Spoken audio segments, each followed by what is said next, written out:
This episode of Nintendo Pow Block is brought to you by, well, you.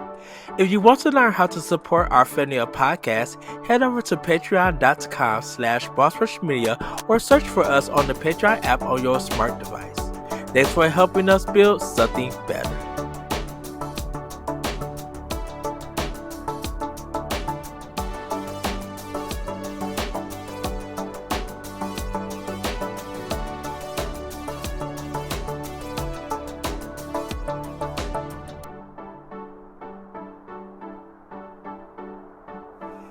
Hello everybody, welcome to Nintendo Pow Block here on Boss Rush Games. I'm your host, the enlightened and excited Eddie B. Joining me is the one, the only bossman himself, Mr. Corey Derrick. Hello, good sir.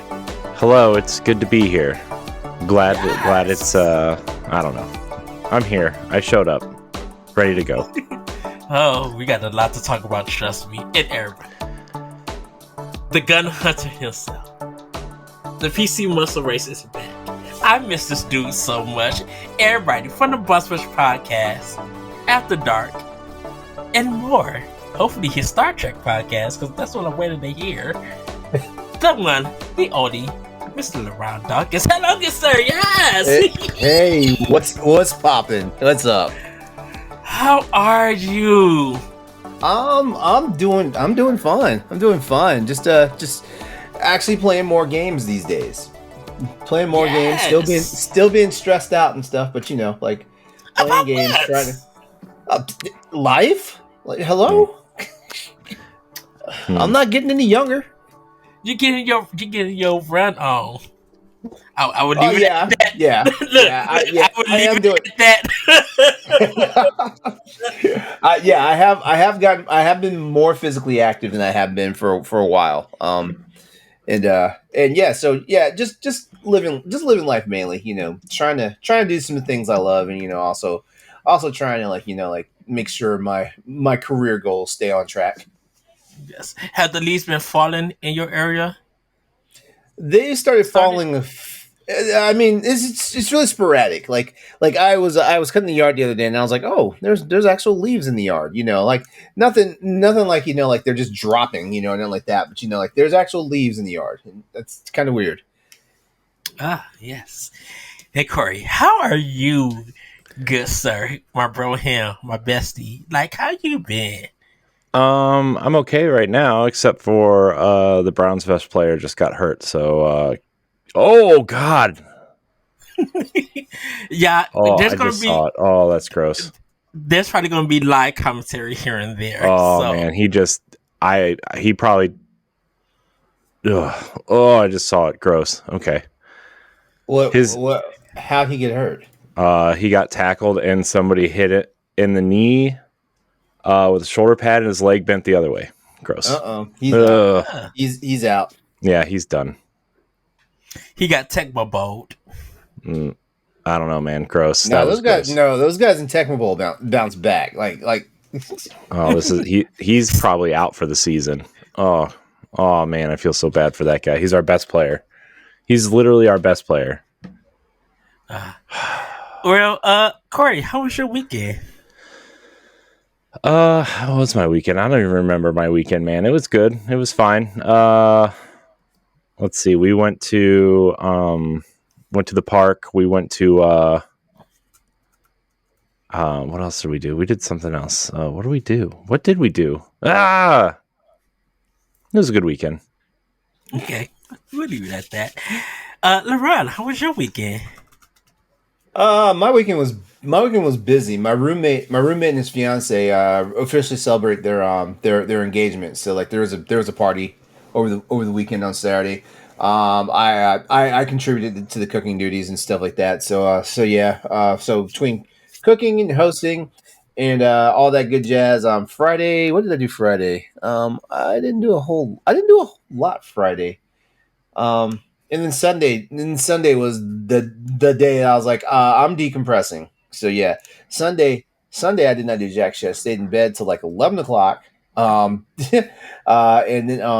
then basically did nothing. Did not get up to do a workout and everything. I want to say by like 1-2 o'clock, I actually did my one adult thing for the day, and that was get up, take a shower, put on some clothes, and then got right back in the bed.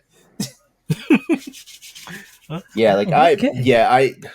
like I my mental bandwidth for stuff is at a premium right now. Like like I'm at that limit where I was like, you know what? I'm just gonna spend some money I don't have and check into a hotel for like 4 days and be by myself. You need Maybe those LeRon days, those personal days. maybe send my boyfriend an invite to come out for one night and then leave Oh me wow. alone. You need that LeRon personal days. It's just Yeah, like the getaway. I do. I do. I feel like even when I try not to do anything, I'm still pulled in like 17 million different directions. And you know, and it's not so much that I'm complaining, I'm just tired. I'm tired. I hear that.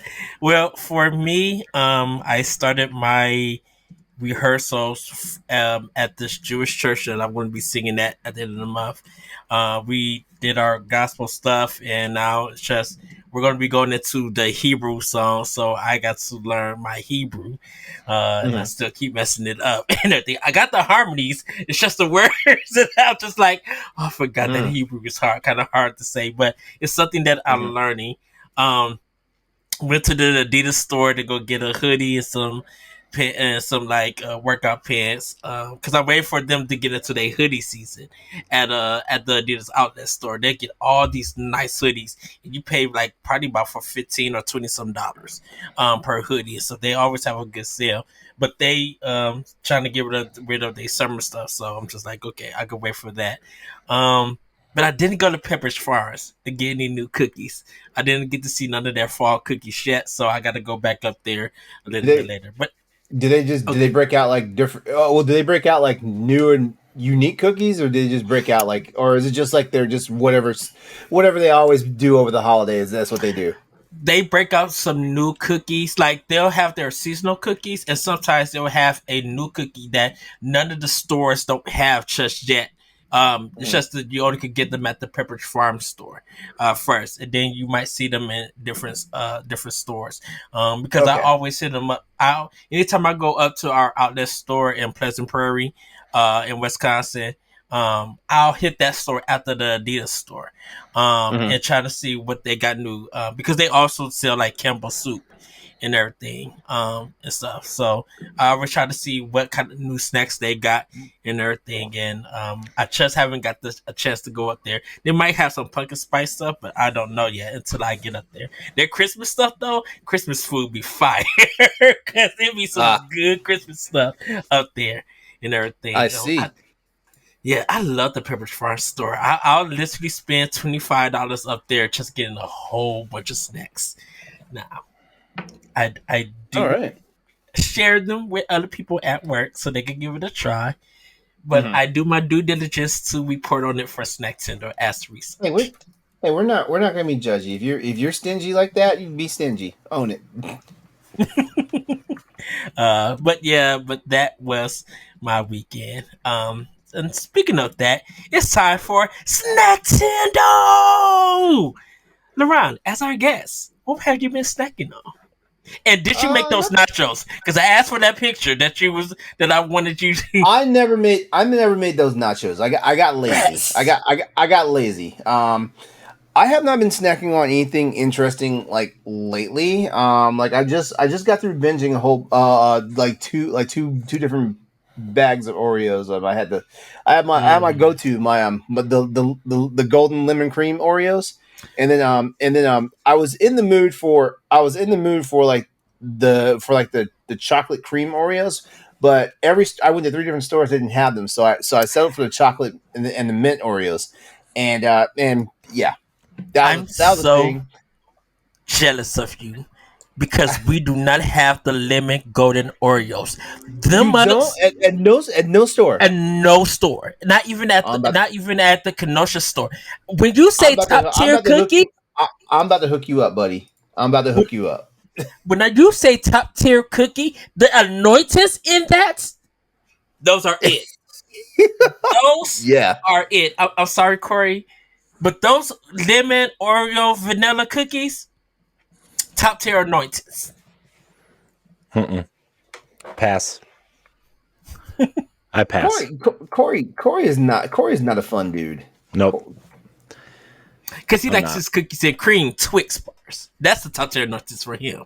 I mean, That's some good stuff though. I love me a good Twix bar. Like I'm still debating about how I feel about the cookie dough ones, but yeah, They're okay. but the cookie and cream ones are definitely good. Um, is that what Corey? Is that your thing? The cookie and cream Twix? Is that your thing? I mean, I like them. Yeah, they're really Oh, good. because I never hear you talk about actual candy and junk food. I never. I know. I really don't. He knows, like, if I'm sending him something, like, because you both know that if I'm mailing you something, there is going to be a snack in there. I'm not just going to send one thing and that's it. You're going to get something and some snacks. Yeah, but yeah, like I haven't really been snacking on anything like unique or either. I guess the lemon Oreos, as far as you go, is like unique right now because you can't find any anywhere. But I'm gonna hook you up, buddy. I'm gonna hook you up. Yes. Corey, what have you been snacking on?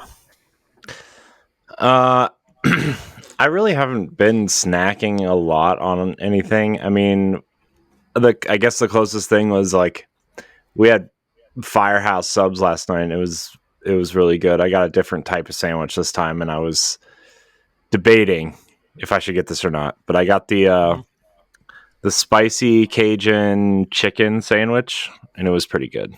Not spicy though. It wasn't spicy at all. Very disappointed. I wasn't disappointed in the sandwich. It was really good, but I'm disappointed at how not spicy it was. I'm just gonna say this. I've noticed at certain restaurants and places and stuff, they call it spicy, but no offense, Corey, but like it always winds up being white person spicy as far as I'm concerned. Because I remember being at Chick-fil-A one time, and I asked for some of the sweet chili sriracha, like the packets.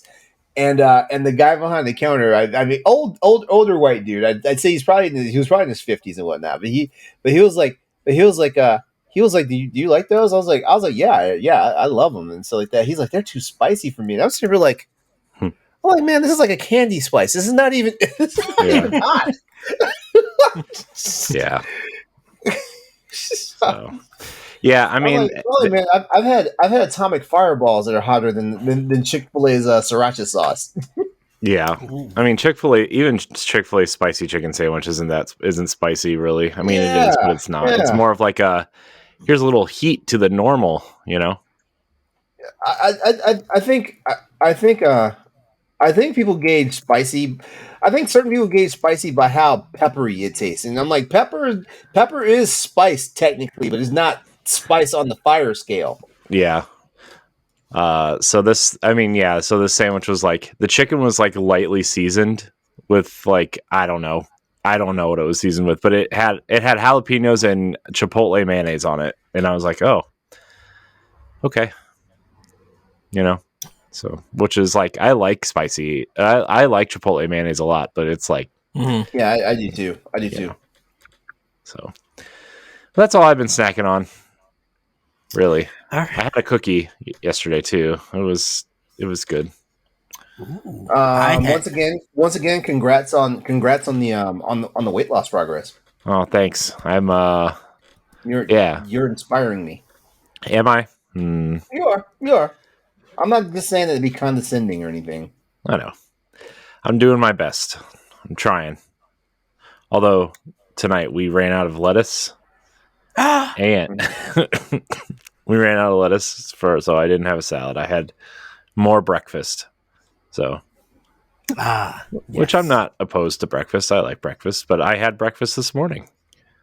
So, you know. Well, for me, I had some Burger King cookies Friday. Burger King cookies. What is the most like? They soft, chewy. They're the Oreos kind of cookie. But I think they got rid of that brand, so now I should say BK cookies. They were bomb big, too soft chocolate. We were actually talking about cookies, like who was better, Burger King's or Subway's chocolate chip cookies. I'm gonna say Subway's. Yeah, I think those are two very low bars to judge chocolate chip cookies on. but if I'm gonna walk into one of those places for a chocolate chip cookie, I'm going to Subway. It's fair. Yeah, Burger King's they're like the soft chocolate chips, so they're really not bad or anything. Yeah, Subway got some fire chocolate chip cookies. I gotta say, Firehouse Subs though, their brownies are top tier. I have not had them. And by The top sandwich tier, I I had- mean top tier for like a fast food restaurant, not like I have had their subs, which is fire, even though it's like an hour and a half drive to get there. But I haven't had their brownies yet, so I may have to make another Wisconsin trip to go get them. I hate this game so much right now. The football game. Yeah. Sorry, I have to watch it. It's the Browns. I have to watch it. But oh my gosh, I hate this game so much right now. We're winning, but this game hurts my soul. I had some salmon from Chili's with Mexican rice and mashed potatoes. Got into work Sunday and seen that our Lay's person came and put out some new chips. So I have spicy queso Funyuns. And I'm not gonna lie. Wait. What were they called? What are they? Spicy queso Funyuns. Wait, queso. Like the cheese, right? Yeah, he says it different. Okay, yeah. I had to make sure I was on the same page here. I wasn't trying to make fun How of is it? I was trying How to do make fun you of your say it? pronunciation. Queso. Queso. Oh, you Queso, you know yeah. because it's There's a U in cute- there. Yeah. So when I have to say it because I've been taught in speech class. When I see it, it's like question. So I had to say a lot of the QU stuff That like makes that. sense. That makes sense. So queso. I'm sorry, everybody. You say it how you feel you need to say it, Ed. It's a speech thing, and I might laugh at you though. It's like that's a life story. That's a life story thing that I would have to write. it's like that. It's like that skit from I can't remember. I want to say it was like one of those old black comedies off of Fox, Cedric the Entertainer show. Basically, he was playing a waiter. And he was serving some white people, right? Not to make us all racist or anything, but he was serving some white people, and he was talking about the menu, and he was telling the people about the menu, and they asked for some clarification, and he was like, "I seen it on the menu," and he was like, Wow. Good old Ebonics. But they were really good. I do recommend them, giving a try if you see them. There is a new Coke, Yaya, I think it's the name of it. I'm trying to still catch. Yeah, wow. it's interesting flavor. I'm trying to figure out what it is because it's not cotton candy, but I'm still trying to guess the taste. The Mountain Dew Voodoo is out again, and it doesn't taste like Skittles this year. So I'm trying to figure out. Oh, they failed. They wildin'. Yeah. Had a poke bowl Sunday also. So yeah, and then I had some lo mein chicken and fried rice. And then my sister, who thank you God for the anointings in her hands, she made some spaghetti and broccoli and barbecue chicken. She let me be her taste tester. She's just like, taste it, see what you need. I was just like, it needs a little bit more seasoning. She put that little bit more seasoning in, and it was just right. Like my soul went up in the air, said yes, and then came back in my body. It was so good. So, but that's what all I've been eating, and everybody. So, but now it's time for Playing with Power. And before we get into it, me and Corey Party are back agreeing on another game that is completely amazing, and that's Sea of Stars. Like I can vouch for that. I can. So, but Corey, what have you been playing with, Power? So I've been playing Disney Dreamlight Valley as per usual. trying to get far enough to do the new update stuff. But other than that, I've played a little bit more Sea of Stars. I'm not very much farther than I was the last time we talked. I've just been really busy. Mm. And then I've Did you been switch it? playing. Did What? you like switch it to easy, or been buying like the amulet, the relics to make it easier? No, Oh, I okay. didn't know. I didn't know about anything about that. I just was playing. Okay. So I've been playing that, and then last but not least, I've been playing a game for our video game book club this month, which comes out this Sunday for patrons. If you're for $1 or whatever tier you feel like. I've been playing Beacon Pines with Stephanie and Pat, and it's kind of like this choose your own adventure style game where you're like playing this game as this little animal child, Luca, and the whole thing is Pat described it as if Stephen King wrote a children's book, and yeah, so it's like a mystery, kind of like this mystery. Something's going on in this town, and you are this kid named Luca, and you're playing, and his friend Rolo, and the new kid in town named Beck, and you're trying to solve this mystery in the town. And the whole game works around these things called charms, where like when you hit certain points in the choose your own adventure story, they give you these things called charms. Or if you explore through the town, you could like come across one. And so when you choose one of these charms, it'll like prompt you and be like, blah blah blah does this, like the very first charm that you get is called chill, and then you get like hide, and there's a third one that you get, but the first like they're called turning points in the story, and they will have like a fill in the blank style thing where like it'll be like, you're talking to your grandma in the backyard, right? And she asks you what you're doing today. What are your plans today? And you can either pick chill, hide, or there's a third one I forget. But if you whatever you pick there, right, it determines the next part of the story. Well, you can't change parts of the story. You have to choose certain charms at certain points in the story, and then it'll tell you to go back to a different point in the story and pick a different charm, and then it'll progress the story differently for you to get a different charm to then use on the part of the story that you failed, right? So it's like this, you're seeing all these different outcomes, but there's only one true outcome to the story, and you have to like mix and match these charms to like get the correct outcome to proceed. I'm like 2/3 of the way through the game. I'm not gonna lie, at first I kind of hated it. But once I kind of figured out how to play, and I had to pull up a guide on true achievements. I'm playing through Game Pass, but it's also available on Switch and PC for $20. Once I figured out how the game works and the mechanics of the game and the ways the characters kind of interacted with each other, the game became much more enjoyable, and I'm actually really sucked into the story now.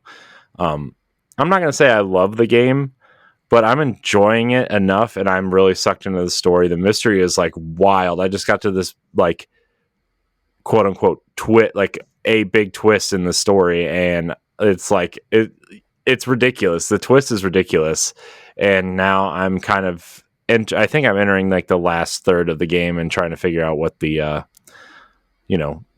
solving the mystery. So yeah, it's a really interesting game. If you like Telltale games, I'll say this might be up your alley.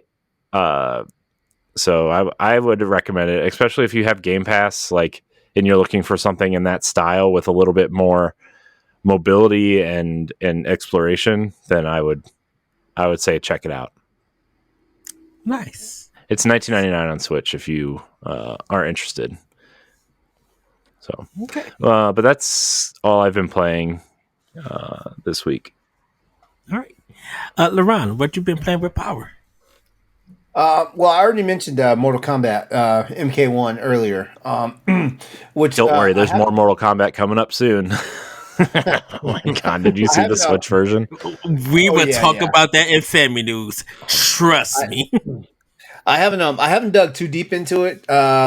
Because like I'm in the middle of being like super ADD gamer right now. So Corey already knows this, and anyone who's been listening to Boss Rush Pod, they already know it too. But like I'm playing like 6 freaking games right now. Like I'm playing Sea of Stars, Armored Core 6, uh, Spider Man, the 2018 Spider Man, because I never beat it, and I'm trying to get ready for October. With Spider The Man 2. PS5 version.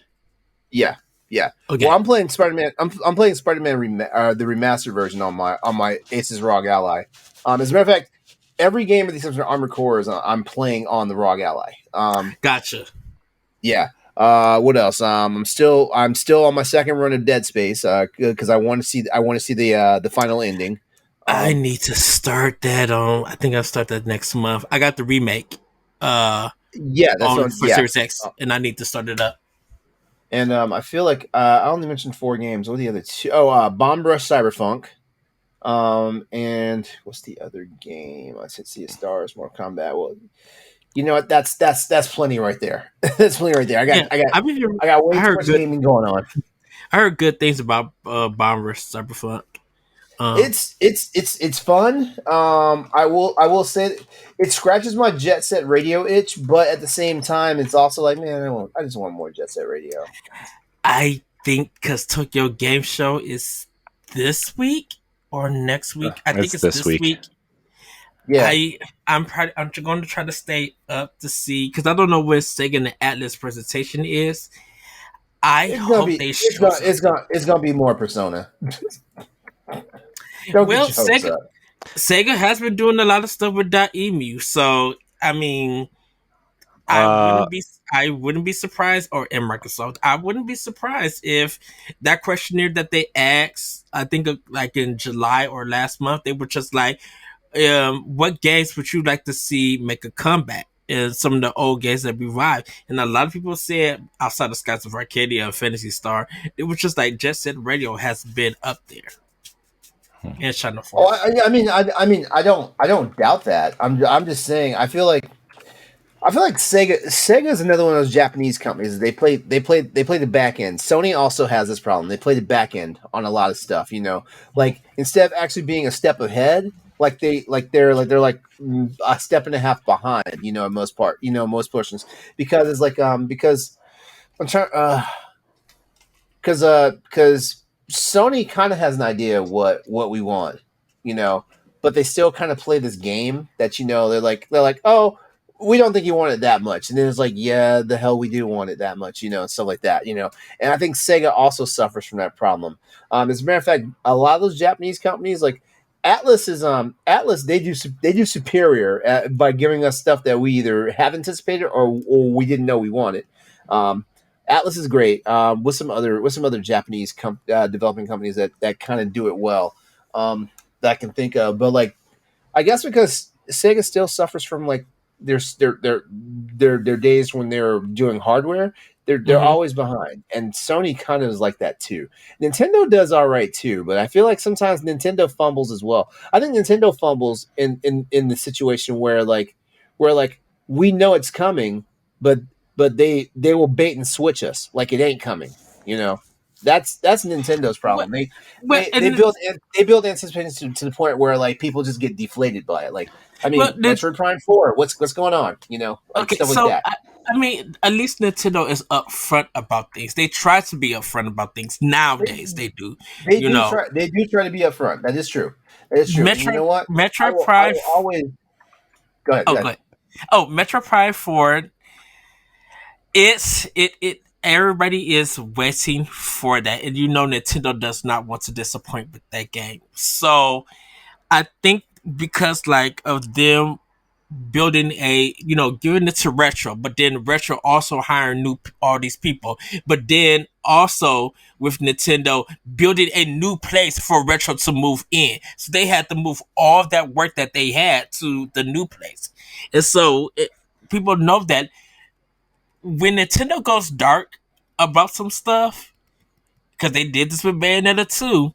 When Nintendo goes dark on some stuff, they said, like everybody know, they're not going to say nothing until it is ready to show.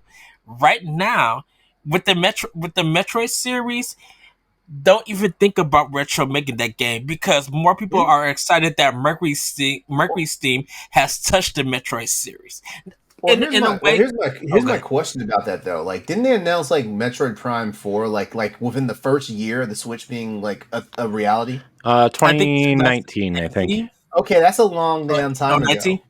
Yeah, but they completely restarted development at that point, and we all know how long games take. And I mean, I know, but actually, like, because I'm not really harping so much on Metroid Prime 4 because what they have done is they've kind of hit a soft landing with like the Metroid Prime remaster, which means that Prime 2 and 3 are somewhere around the corner. But like, what are they doing? You know, it's one of those things. Like they.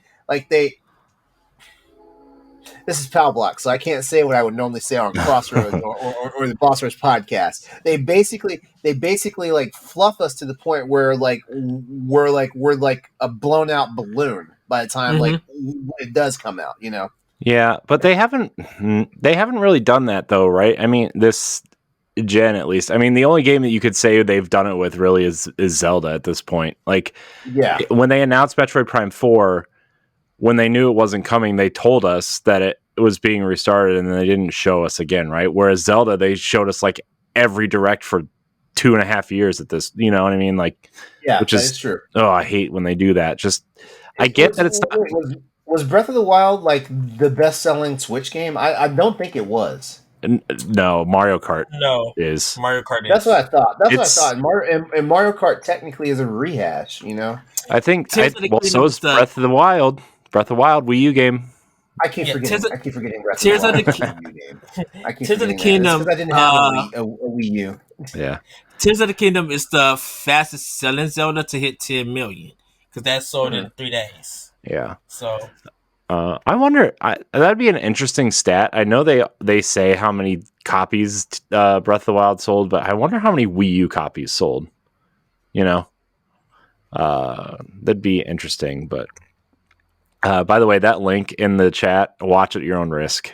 That's our running back's injury. And they said, carted off the field with a apparent leg injury. Apparent? Yeah. Apparent.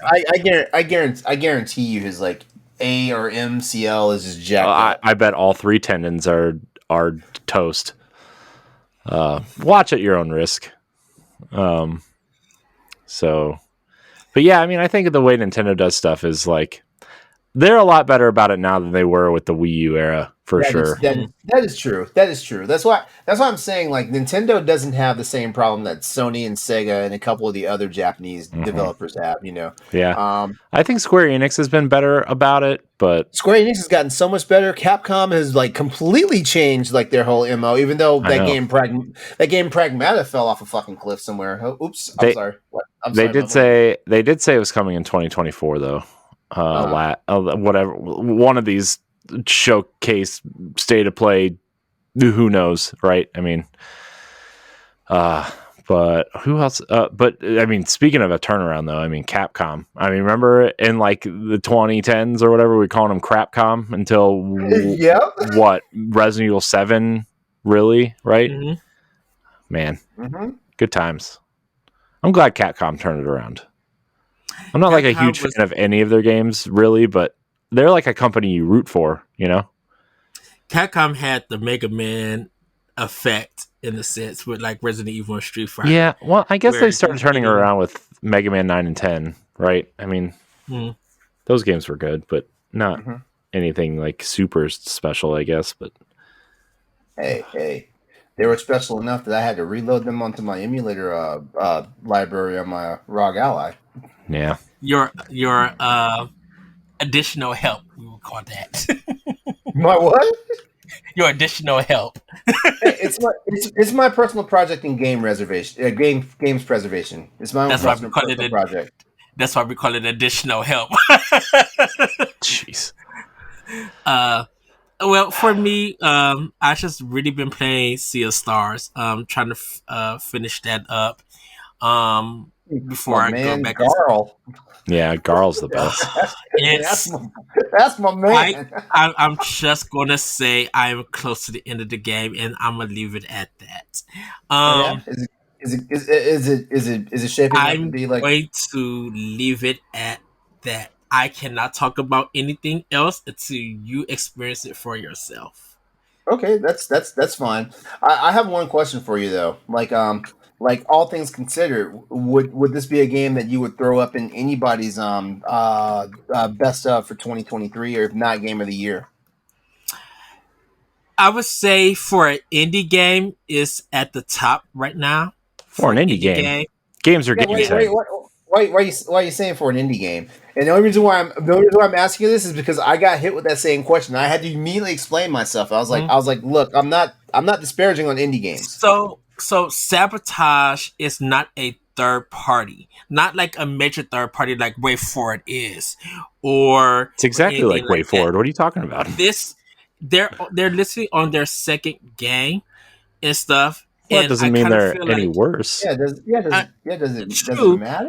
but but I think because of them still being kind of new, they're not publishing anything else from a different developer or something like that. Like, yes, I feel like because Sabotage is still kind of new in a sense, and like something like Way Forward has been around for 30 plus some years with their own games and stuff. I kind of feel like it takes time for you to become a third party until you have enough in your library for games to actually have us call you as a third party, and you definitely publishing other stuff or publishing your own things. So I just think because it's theirs, I think just because it's their second game, and they're still kind of relative. They're not relative.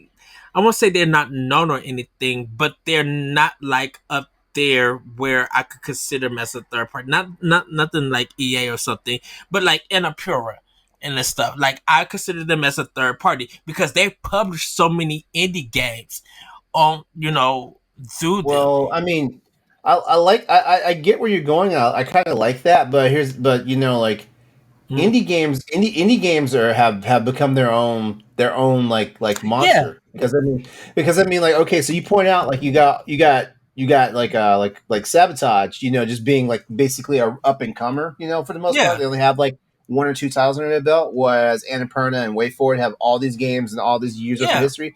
But you got to remember, Kingdom Bridge of Spirits got indie game of the year, and that was their very first game. Yeah, and that's why I put them as an indie, like the top two. Like I said, I would put them as like in the nomination for best indie game of the year and stuff like that. I wouldn't put them in. You wouldn't put them in the I running for wouldn't put game. them in it, but You would put that no, game in for game of the year, though. because Barter Gates 3, and at this Okay, see, moment between I had Barter the Gate same. 3 and Tears of the Kingdom, because they are battling it out for Game of the Year by most of the gaming community, those games have have exceeded a lot of people's expectations. Whether you like them or not, or you don't play them, you can't deny that those two games are not good in their own right. You can have an opinion about them. That's completely fine. But Tears of the Kingdom is still selling like crazy. Baldur's Gate 3 now is the talk of the town. With a lot of PC players and probably now with PlayStation 5 players and stuff. And everybody's talking about their experience, same way they did Breath of the Wild and a little bit of Tears of the Kingdom. That the way you experience that game, you don't want to ruin it. But if you do say something, it may come out like a spoiler, but it also may be very comedic in the sense because of the choices that you make and everything. So I just feel like Sea of Stars, as great as it is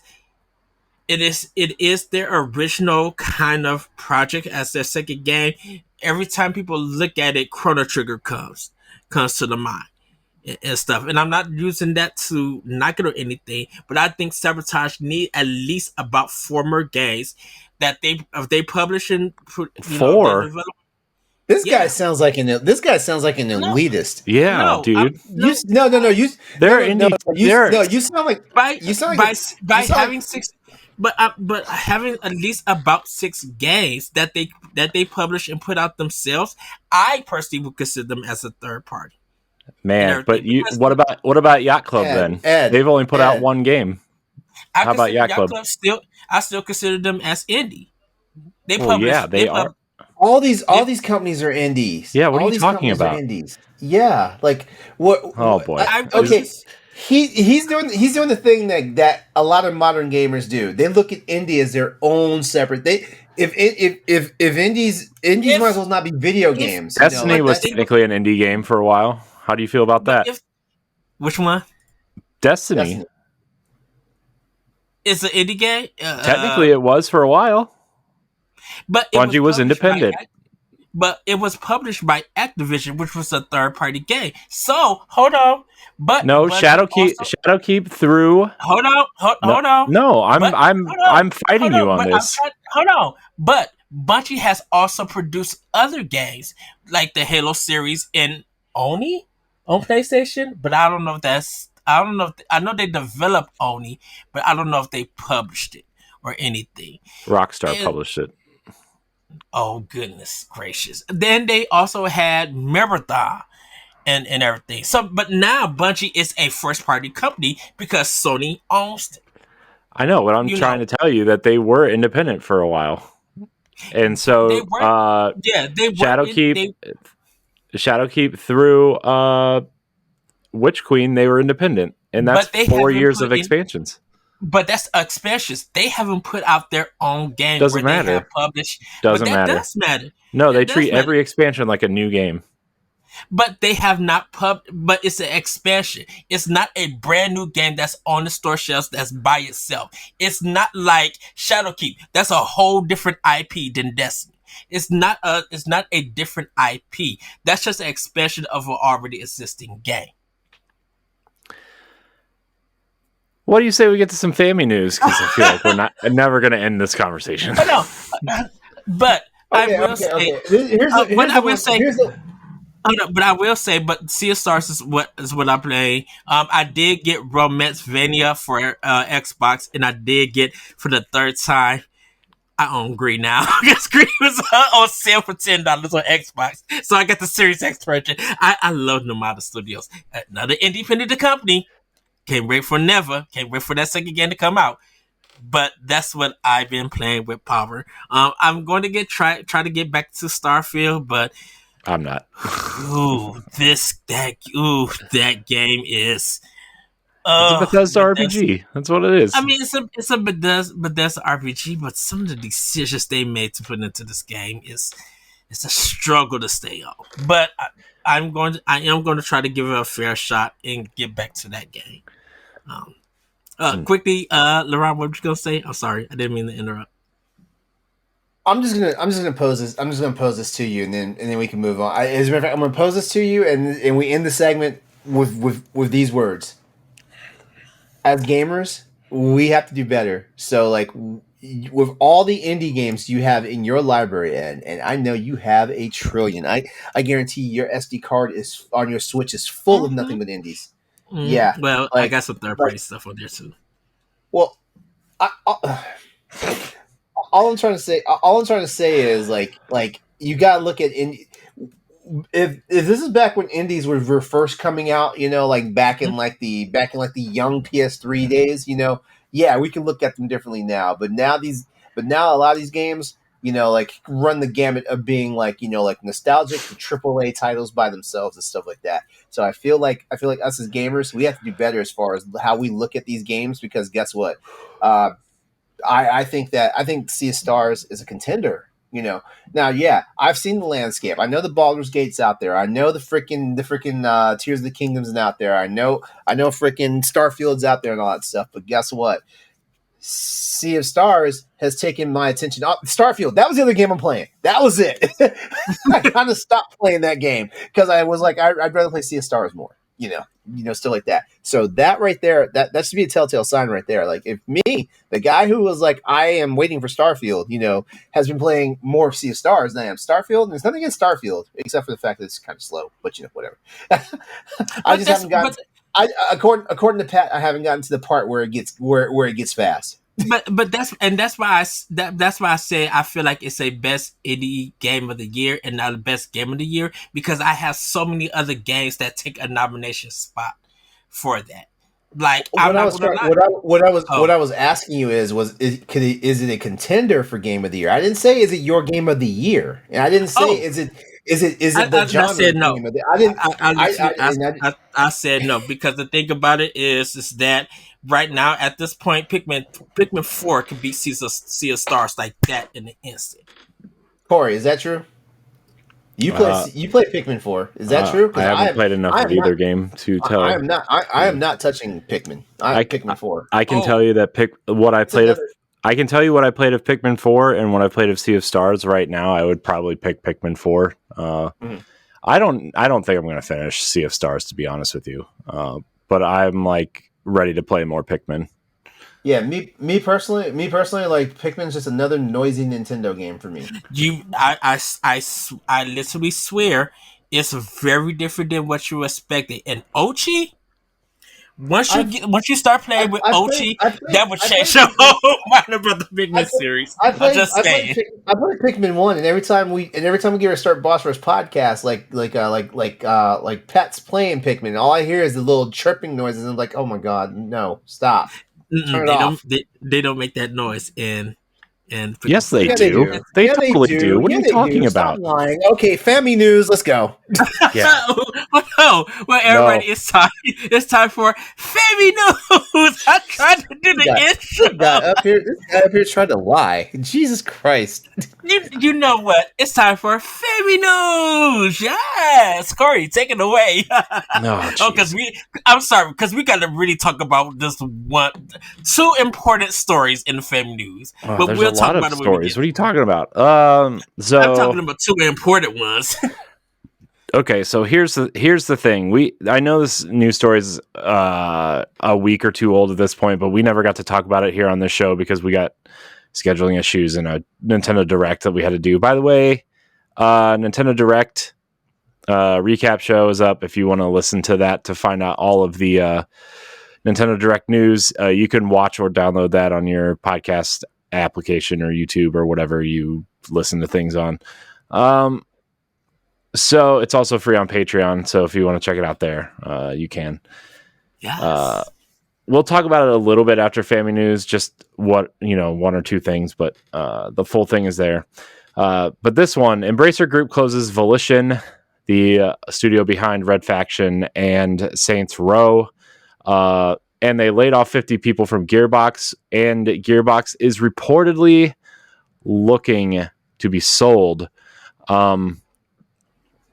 Can't say I didn't see this coming, guys. Embracer buys up literally every studio that's not owned, and then can't produce games. They have like something like 145 studios. Well, 100. Who knows how many they've shut down that didn't make the news at this point, like small mobile developers or whatever. At one point, they had like over 100 games in development. From various forms, mobile games, console games, handheld games, you name it, they probably had it. I feel like Embracer is just kind of turning back into THQ and not in the good way, right? I mean, they are, the silos they own, right? Deep Silver, Play On, Gearbox, like all these silos, man. I mean, they own Crystal Dynamics and Eidos Montreal, which everybody's worried about them closing. And the only reason why I think they haven't been closed already is because they already have money coming in from Microsoft on Fable and Perfect Dark. So I don't know, man. LeRon, what do you think about Embracer Group? Embracer is literally the definition of like biting off more than you can chew. Yeah. Like in my honest opinion, because like when we first looked at some of the stuff they were doing, we're like, yes, this is how we save these companies from being closed down, and now look, they're being closed down. So yeah, it's like the snake eating itself at its tail, and it's wild, like all, every time I think about like them selling off whatchamacallit, the one studio, I'm sitting here like, Randy, you in danger, girl. Yeah. I mean, Because I feel like Gearbox being bought by them was like their saving grace. yeah. Well, I mean, Gearbox wasn't exactly in any trouble. I mean, It wasn't they any put. real trouble, but I at the mean, same time, Borderlands as like, a series has sold like 60 or 70 million units, right? So, I mean, yeah, it's yeah, not I've, like, I've, I've helped them. I've helped them sell them units too. What I'm saying is though is like like for every Borderlands, like Gearbox has done some stuff you that get was a like, huh? Battleborn, you get a Duke Nukem Yeah, Forever, you get yeah, Aliens, exactly. Colonial Marines. Exactly. Yeah. That's the one thing. But it's what really upsets me about this whole thing is that like when we look at Volition Studio, right? They were built on the name Saints Row. Basically, we all know this and stuff like that. Hmm. The latest Saints Row comes out, and they were trying to do something different, but they were trying to do something different because that's what the fan base asked for. We're like, we're tired of seeing the same old like this Johnny Gap that and Yeah. all this stuff. So they come out with something different, and yeah, it wasn't the most polished game, but it was enjoyable from what I played. I didn't beat it in and Stoy. He talked heavily about it, like how much he enjoyed and stuff like that on Crossroads and stuff like that. And the game got panned for not being Saints Row, which like that's pretty ironic because gamers are asking for not to have another Saints Row game like Saints Row. Yeah. So they step it up, and everybody's like, no, not like that. It was on sale a couple weeks ago, and I almost bought it, but then Volition closed, and I'm like, well, if I give this money to Embracer, I would feel terrible after Volition closed. Just download the free copy from PlayStation Plus. Oh, you just canceled your PlayStation Plus. Never mind. Well, I still have the normal one, whatever the basic one is. Okay, yeah, but it's just wild because like a year and a half ago, we were talking about Embracer as like the savior for like all these studios that we have all this reverence for and stuff like that. And now look what's happening. They're laying people off. They're shutting down studios and stuff like that. I mean, like they they're sold selling- Tomb Raider to Amazon, Yeah, yeah. which Wait, is wait. More than just the live series license. They sold yeah, the whole they thing sold now? the IP Yeah. to Amazon, the whole IP. See, I was not aware of that. Oh, Which makes yeah. me think that Amazon is probably going to buy Crystal and IDOS at some point. I hope not. And then what's Amazon going to do? Nothing. Fund their games. I don't know. They would be in better hands than with Embracer Group. Clearly, I guess so. I'd rather have them with Microsoft. I'm sorry. Microsoft's not buying anybody that big for a while. I mean, dude, they had so much trouble. Microsoft's still trying to cool their I heels completely, off I of this. know, but I just feel safe with Crystal I mean, Dynamics and Eidos that would be being my on. first choice too. Yeah, right? that would be my first choice. But I mean, those. I don't know. I feel like.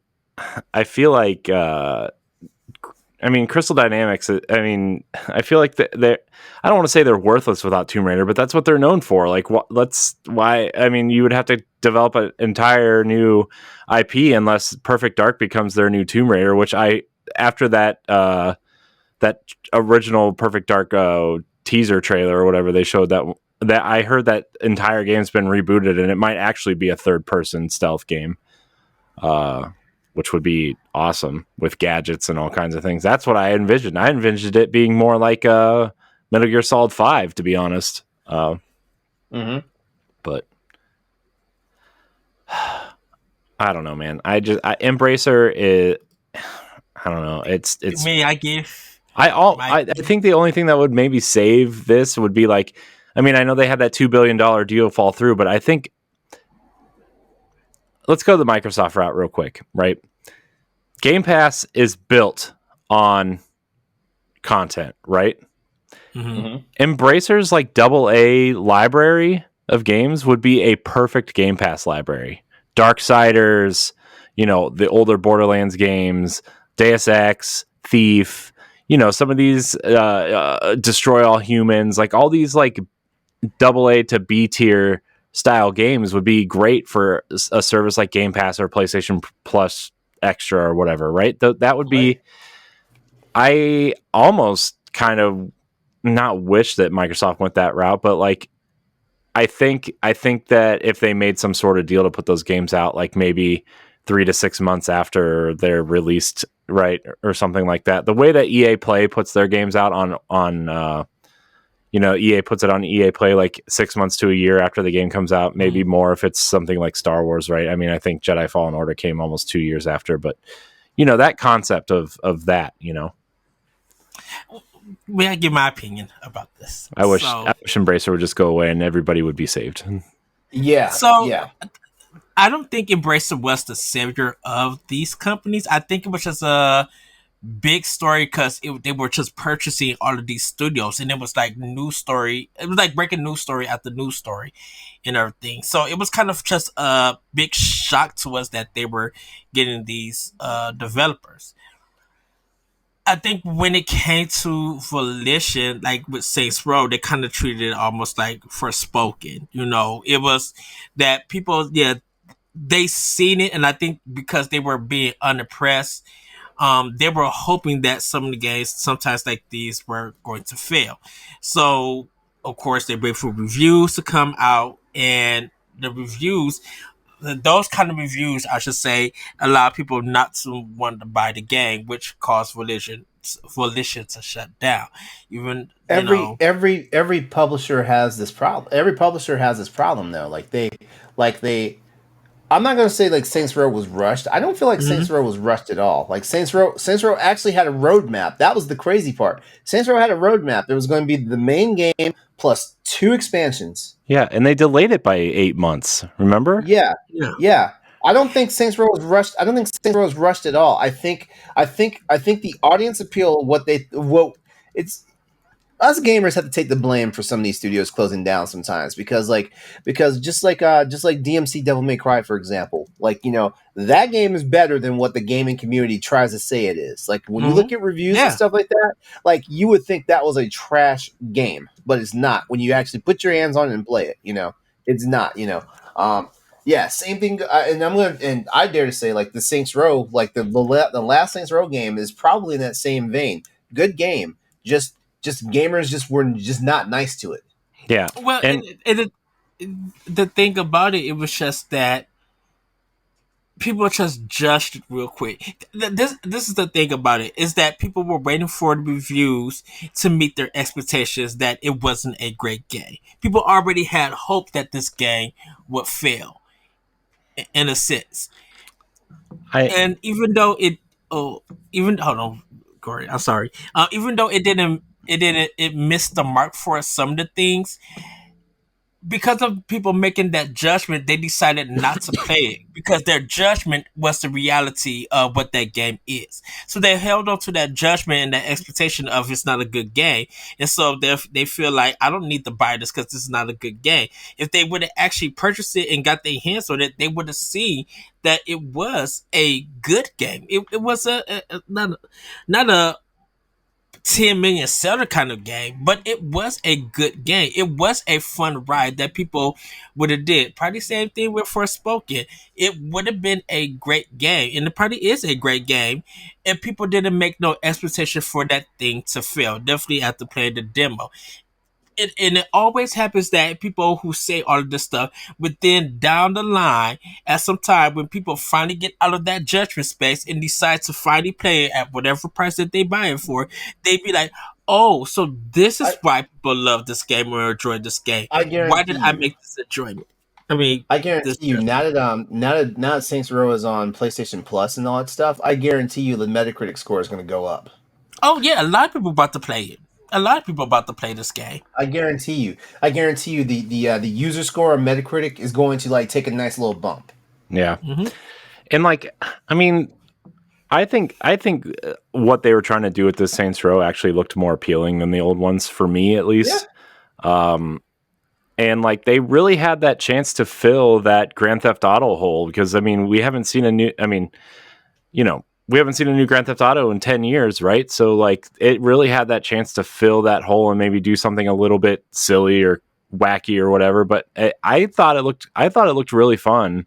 I just wasn't going to spend $70 on that. Like, you know what I mean? The crazy part is, like, you play the game, it still has that over the topness that the previous Saints Row games had. It's just in a different vein of it. Yeah. And it's weird because why did Saints Row get judged but not Dead Island 2 after all the ups and downs that game had? Because here's the thing. I think people had high expectations for Saints Row in a way based off, 3 and 4, and everybody thought Dead Island 2 was going to suck, right? Yeah. And then Dead Island 2 ended up being like better than expected. So people always like the underdog story, right? And then people like to crap on the things that might do well, you know? It's just how it works, right? I mean, that's how the internet works, I guess. Unfortunately. The Gearbox situation it's just odd to me that they would lay off all of those people for Gearbox, and I can't. Gearbox ain't doing nothing. Borderlands 3 came out when? Well, Tiny Tina's Wonderland came out 2 years ago, and then they released 2 expansions for that. Yeah. Wait, was that putting up Borderlands numbers though? Like, I think it sold halfway decent. I think it sold something around like 5 or 6 million.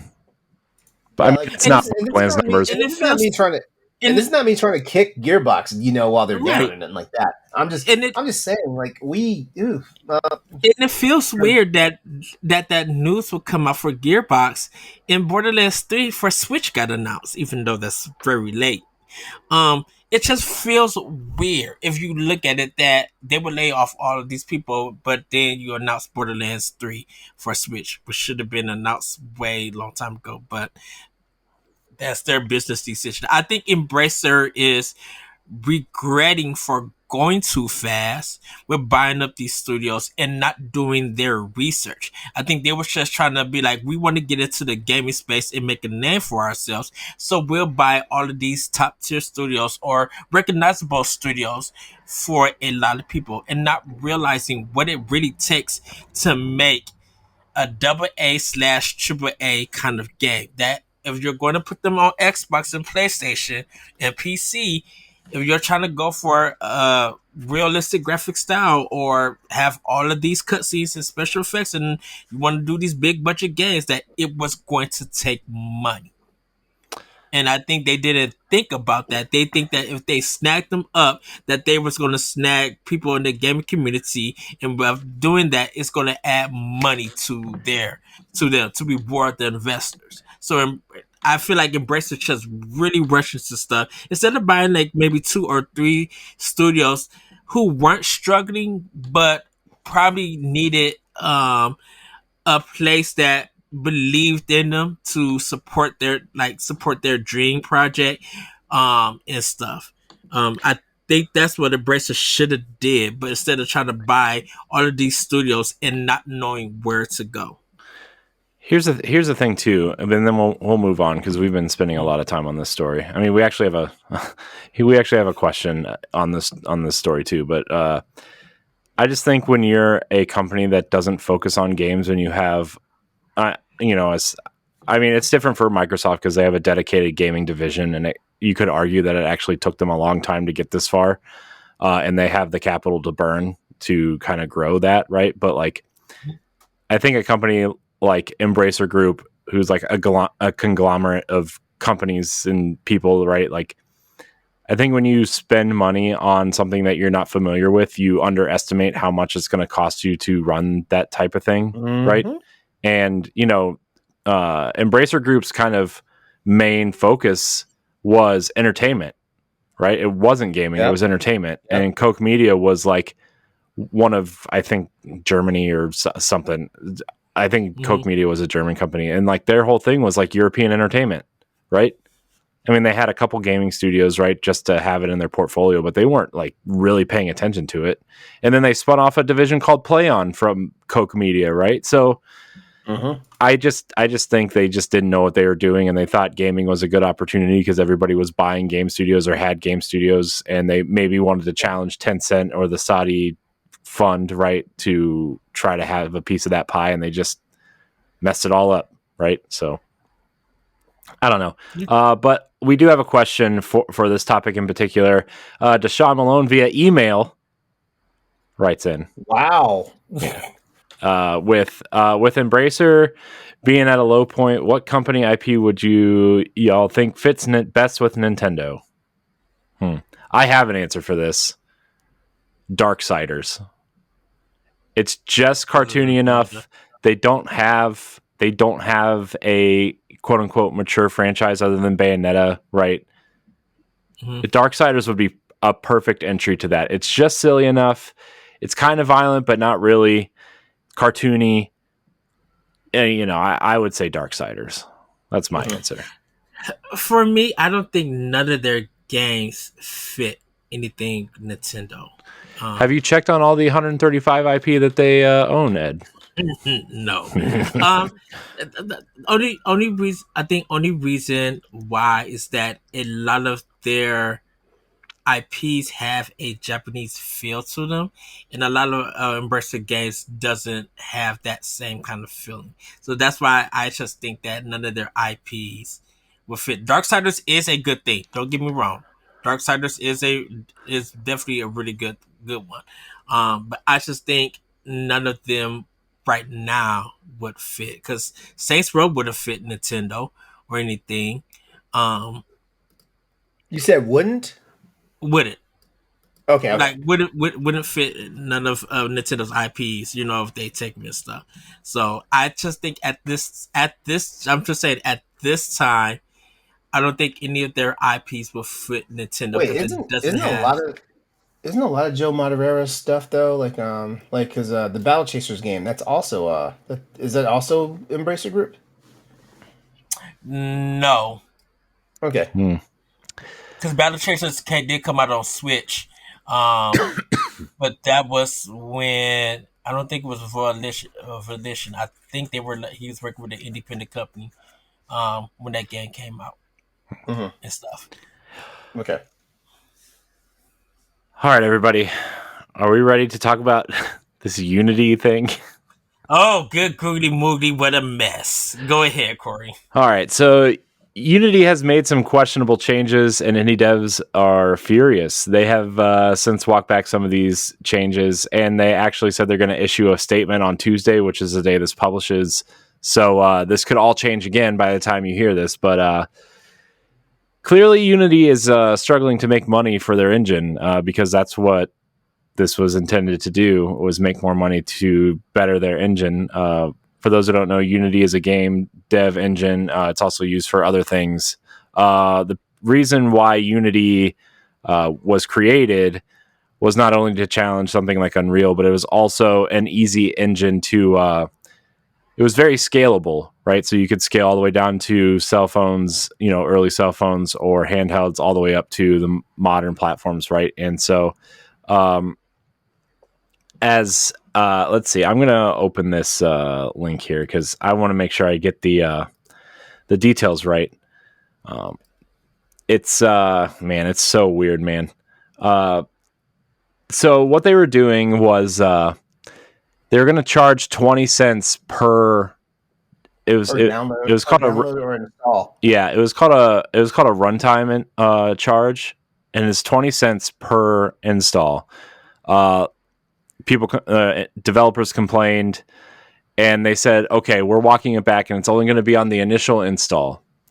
And then they walked some other things back, and now they tweeted out today, we have heard you. We apologize for the confusion and angst the runtime fee policy we announced on Tuesday caused. We are listening, talking to our team members, community, customers, and partners, and will be making changes to the policy. We shall share an update in a couple of days. Did you see the snarky reply that Mike Bithell gave to this tweet?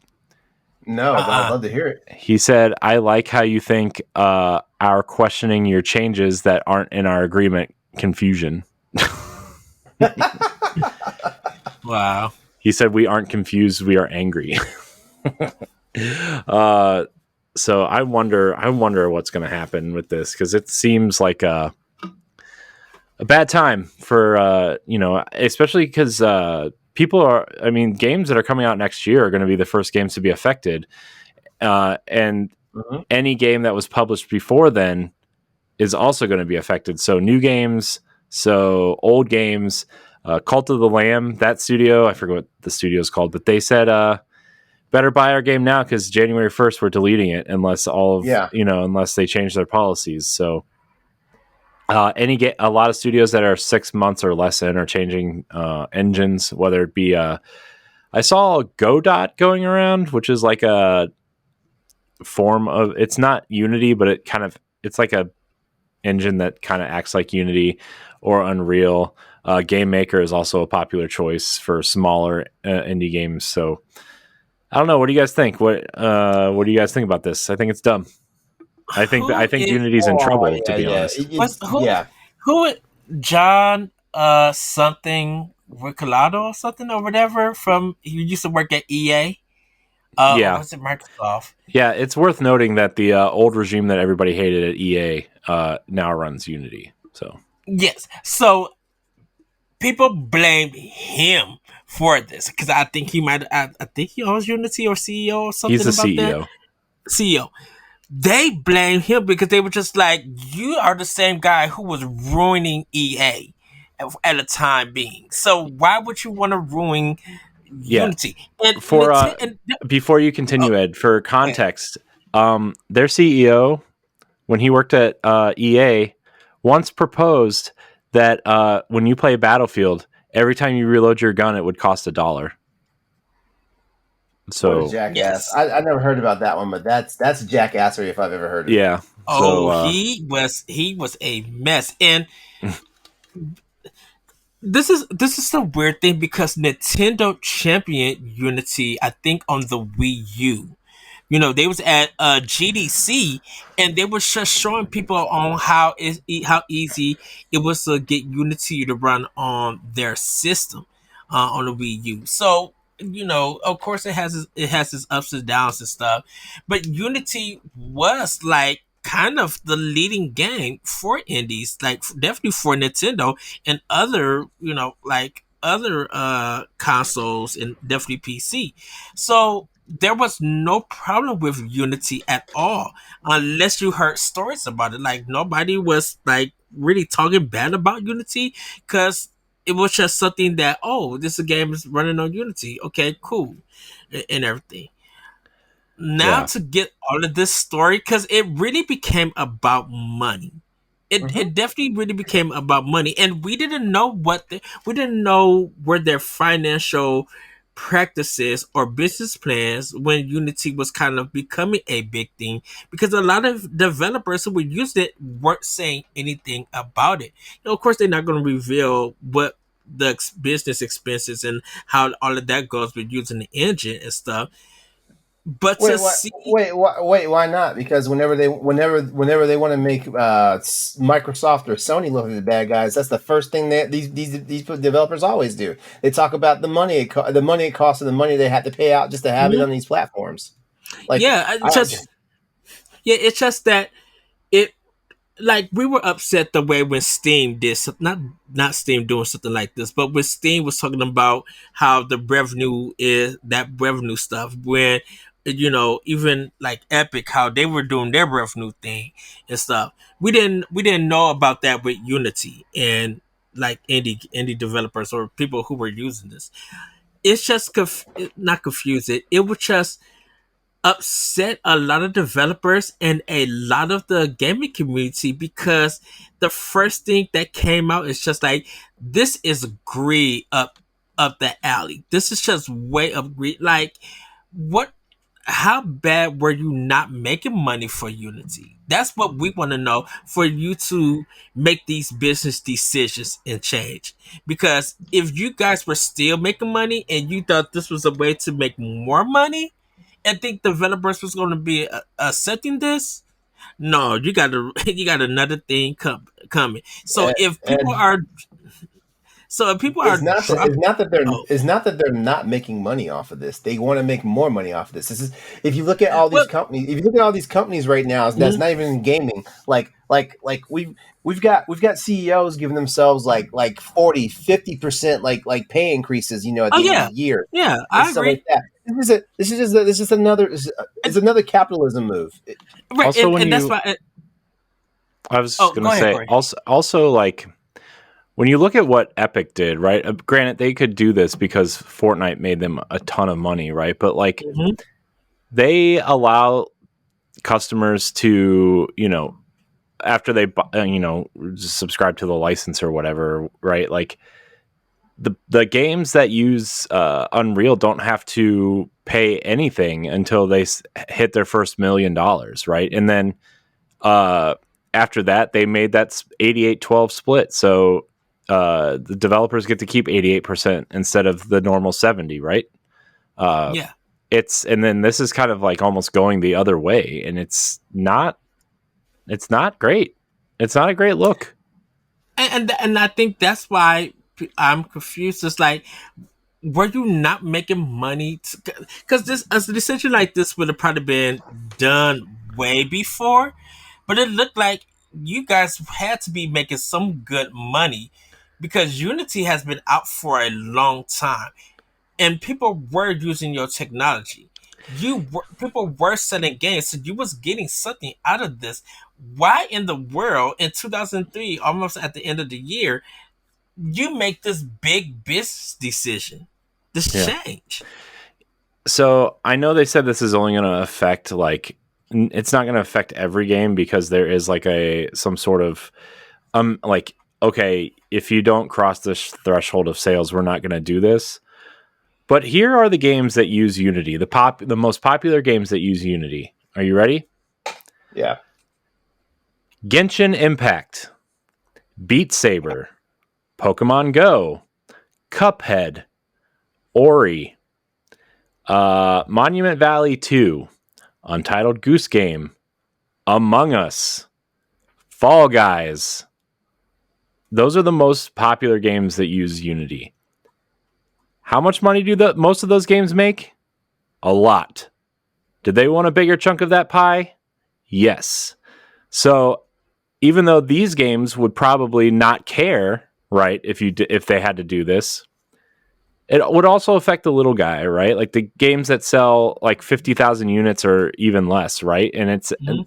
it's Mhm. it's not fair. It's not fair to them, And, you know? and then like people were using Game Pass, so they were just like for a service that we pay for to install They did games. say that Well, subscriptions don't count towards this. Like if they, your game's on a they subscription, they don't charge you.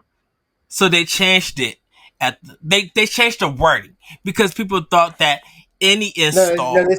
they said it from the beginning. Yeah. The subscription. Okay, Yeah. Yeah. okay, because I thought what was said that all installs for the game, and then people were just saying Game Pass. If it dropped there, does that Yeah. installation I mean, some of those installing counts? they only saw the initial like whatever they put out on social media. They didn't read the whole article, right? But I mean, the rest of the article is still pretty bad, but Oh yeah, I don't know. I think this is a bad because look for them. I think they need to figure it out. they, I think they just literally destroyed their business big They need time. to figure it Yeah, out I mean, quick, fast, and hurry. even if they back everything up, like a lot of those studios are going to move because they don't trust them, right? Yeah. And Yeah, so, I hope. I wish the best of luck to the studios that are switching, or I know there are studios that said our game's too far along, but you can bet that Unity is not going to be part of our next game, that kind of thing. So, I yeah. wish those indies luck. I I think I Unity what made a really bad decision, but we need to I move on. I wonder if there's going to be a jump in Unreal I mean, from indies from people switching to a different engine. maybe. I wonder if they're going to jump to Unreal or if there's a different engine that's going to become very popular because of the lack of use of Unity. I mean, I would see a bigger jump in something like Godot or Game Maker. I mean, Unity or Unreal is used for that, and I mean, I know you can make 2D games out of that, but like Mhm. you know. All right, we're moving on. We're gonna talk a little bit about Mortal Kombat 1 on Switch. It does run at 60 frames a second sometimes, but fans are mad about Mortal Kombat 1's face and eye animations in the Switch version. I don't know if you guys watched any of this or saw any of the screenshots. I have Oh Johnny my Cage. gosh, dude, they're so Johnny crazy. Cage looked cracked out. They all Like, do. They all do, man. To kick this off, I hadn't seen any of it. friend of show, Vex Electronica on Twitter, she asked thoughts on the Mortal Kombat port. So I want to say, first of all, I have not played Mortal Kombat 1 on Switch, but I did play Mortal Kombat 11 on Switch. And even though some of the backgrounds were rough, the skyboxes were rough, the game ran at a solid 60 frames a second and was completely playable. But yeah, man, I think the Mortal Kombat 1 port is a little rough on the eyes. Not just literally the eyes, but like a lot of the textures aren't there. A lot of the stages look rough. I'm actually shocked they put this on Switch and not Xbox One and PS4 already. I don't know, LeRon. What do you think? I think this was one of those games. They put it on Switch because Switch is technically considered like current or next gen. I mean, I guess also like Mortal Kombat 11 on Switch sold a lot more than I think they anticipated and thought maybe they could, it's rough, man. I haven't seen it, but I'll take your. I haven't seen it, but I'll take your word on it because, like, I guess I'm just in a different echelon of gaming now because, like, if I get a game for PC, I don't really care where it even comes out on the consoles. That's kind of the way I am, you know. Yeah. Yeah. I mean, but also like like if it comes out on a console, if the console's the only place it's coming out on, then that's where I look at it at. But if it comes out on the PC, like most likely I'm not going to look at it. So like when I heard that something was going on with Mortal Kombat 1 for the Switch, and also like the last two Mortal Kombat games were on the Switch, so I knew this one's coming to Switch. I knew it was. Yeah. Yeah. So I guess this is gonna sound very bad, but I guess this is one of those situations where you bought it on the Switch, you got what you paid for. Yeah. Yeah. It's I gotta tell you, man, this is this. I appreciate the effort. I do. I like when third parties support Switch, but you gotta pick the right games and have the right port house do it. I mean, I don't know if they did this internally or if someone ported it for them. Say that first part again. You got to pick the right games. You got to pick the right games, and you got to pick the right porting house. I would choose Panic Button, Saber, even maybe someone like Aspire at this point. Like, I don't know. I think it's So, Corey, what game was it that they was like streaming the cutscenes? There was another game. So it wasn't streaming. Wolfenstein 2. Yeah, that's it. So to kind of like make the cutscenes not look like the game, because on Xbox and PlayStation, right? Wolfenstein 2, those cutscenes are in engine, right? And because you use in-engine games to save space instead of a huge video file.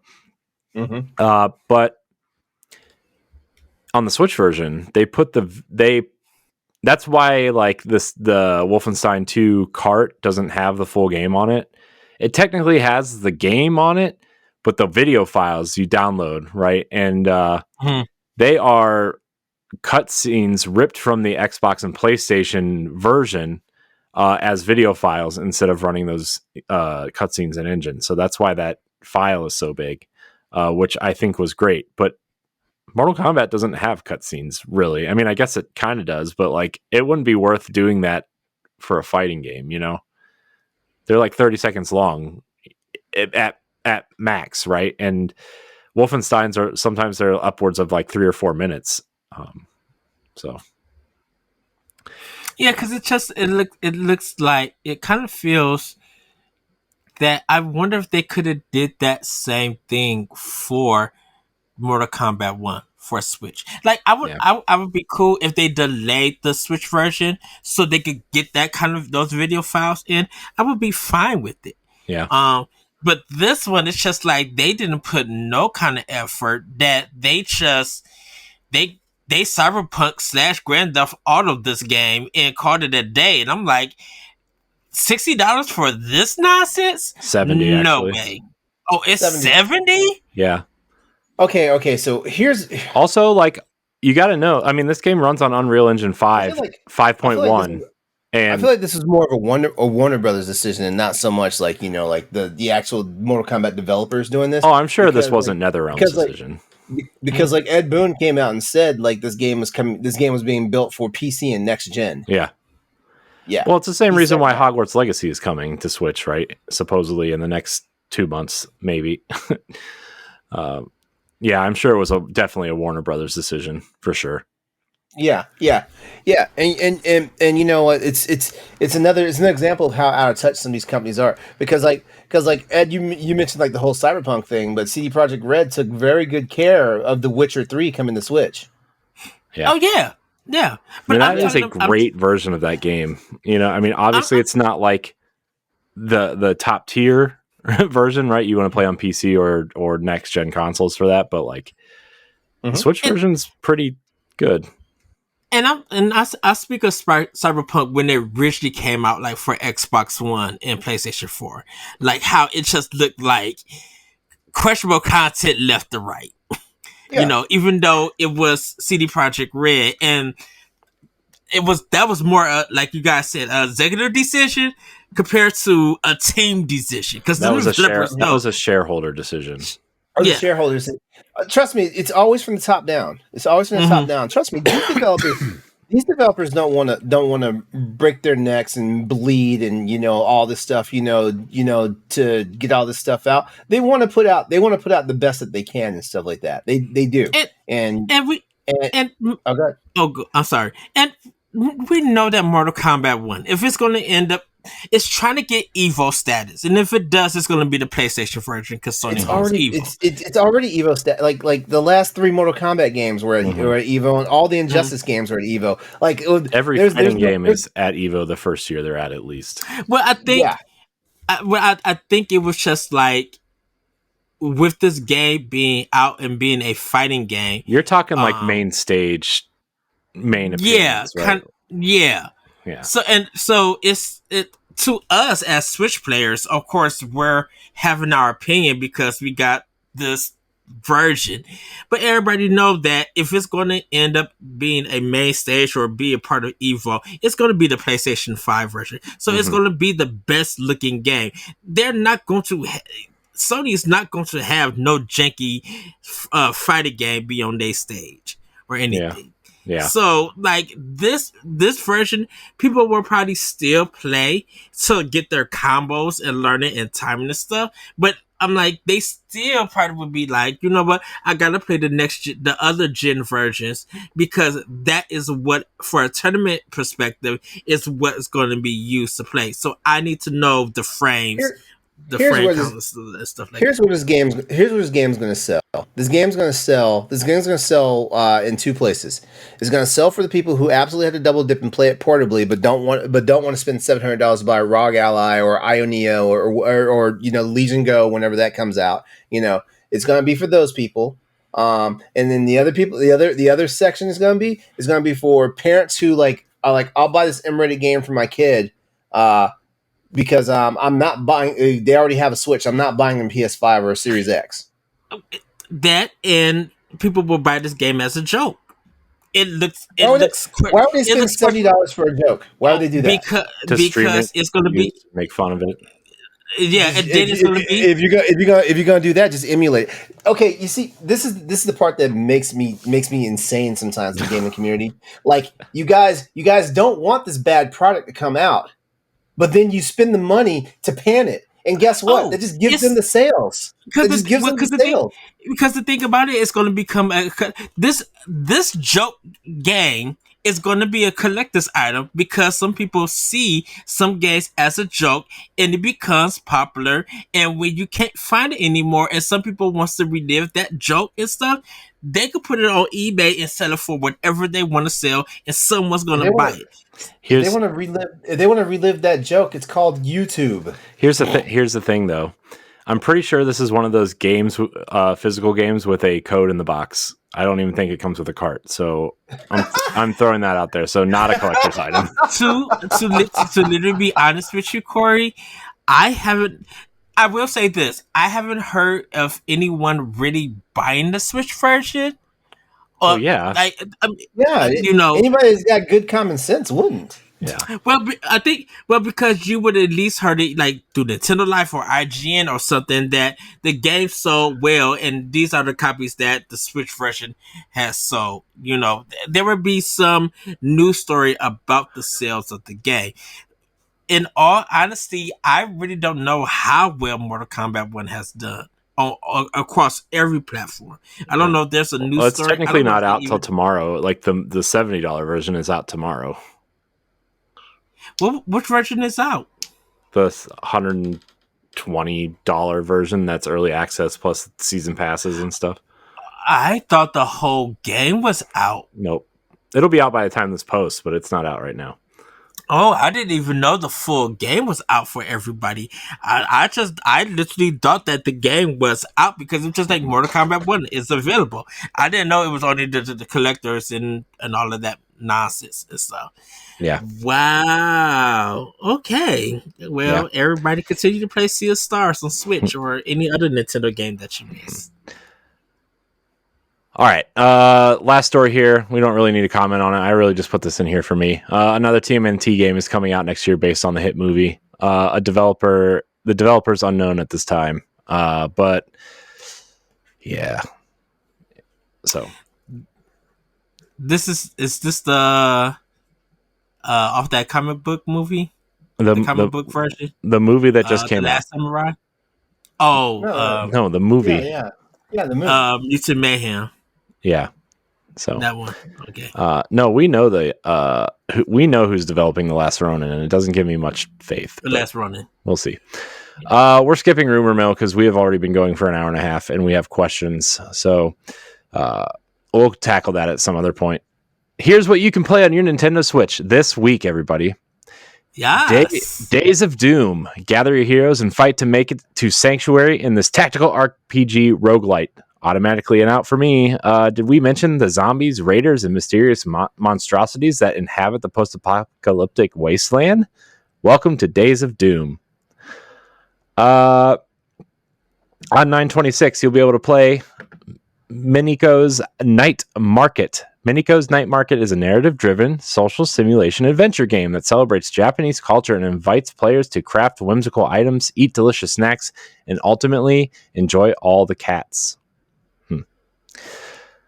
9/26, you'll also be able to play Paleo Pines. Welcome to Paleo Pines, a charming island known for its friendly dinosaurs, quirky townsfolk, and mysterious past.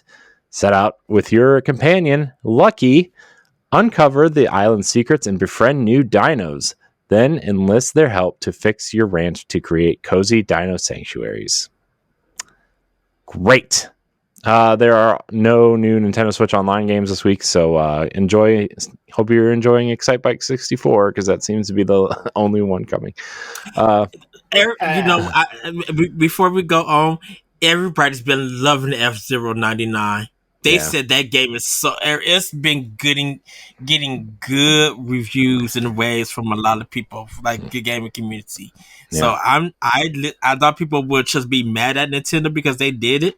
No, people are loving it. They were just like, if you got to Switch Online, get this game and play it so we could join this. So, like, people have been loving F-Zero 99. Great. So, here's a hot take. If they never released another F-Zero or Earthbound game, I'd be totally okay with it. Earthbound is not coming back. Dude, Earthbound's so overrated. I'm so tired of people saying they love Earthbound. Where were you when it was $10 in the bargain bin at Toys R Us 30 years ago? People weren't born 30 years ago. You're so mean, Corey. I don't care. Oh my god.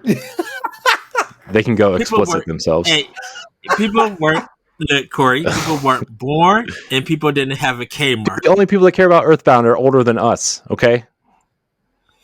And there's like I don't 5 know. of them. I don't know. I was around when Earthbound came out. Yeah, do you care about Earthbound? I mean, Tell the truth. Tell the truth. That's a no. Tell the truth. You didn't say yeah right away. mean, That's a no. I know. He didn't say yes. I'm not saying that I wasn't into Earthbound. It just wasn't my type of game. As an RPG, So no, you didn't. You did not care about Earthbound. Question block. Here's what the fans want to know this week.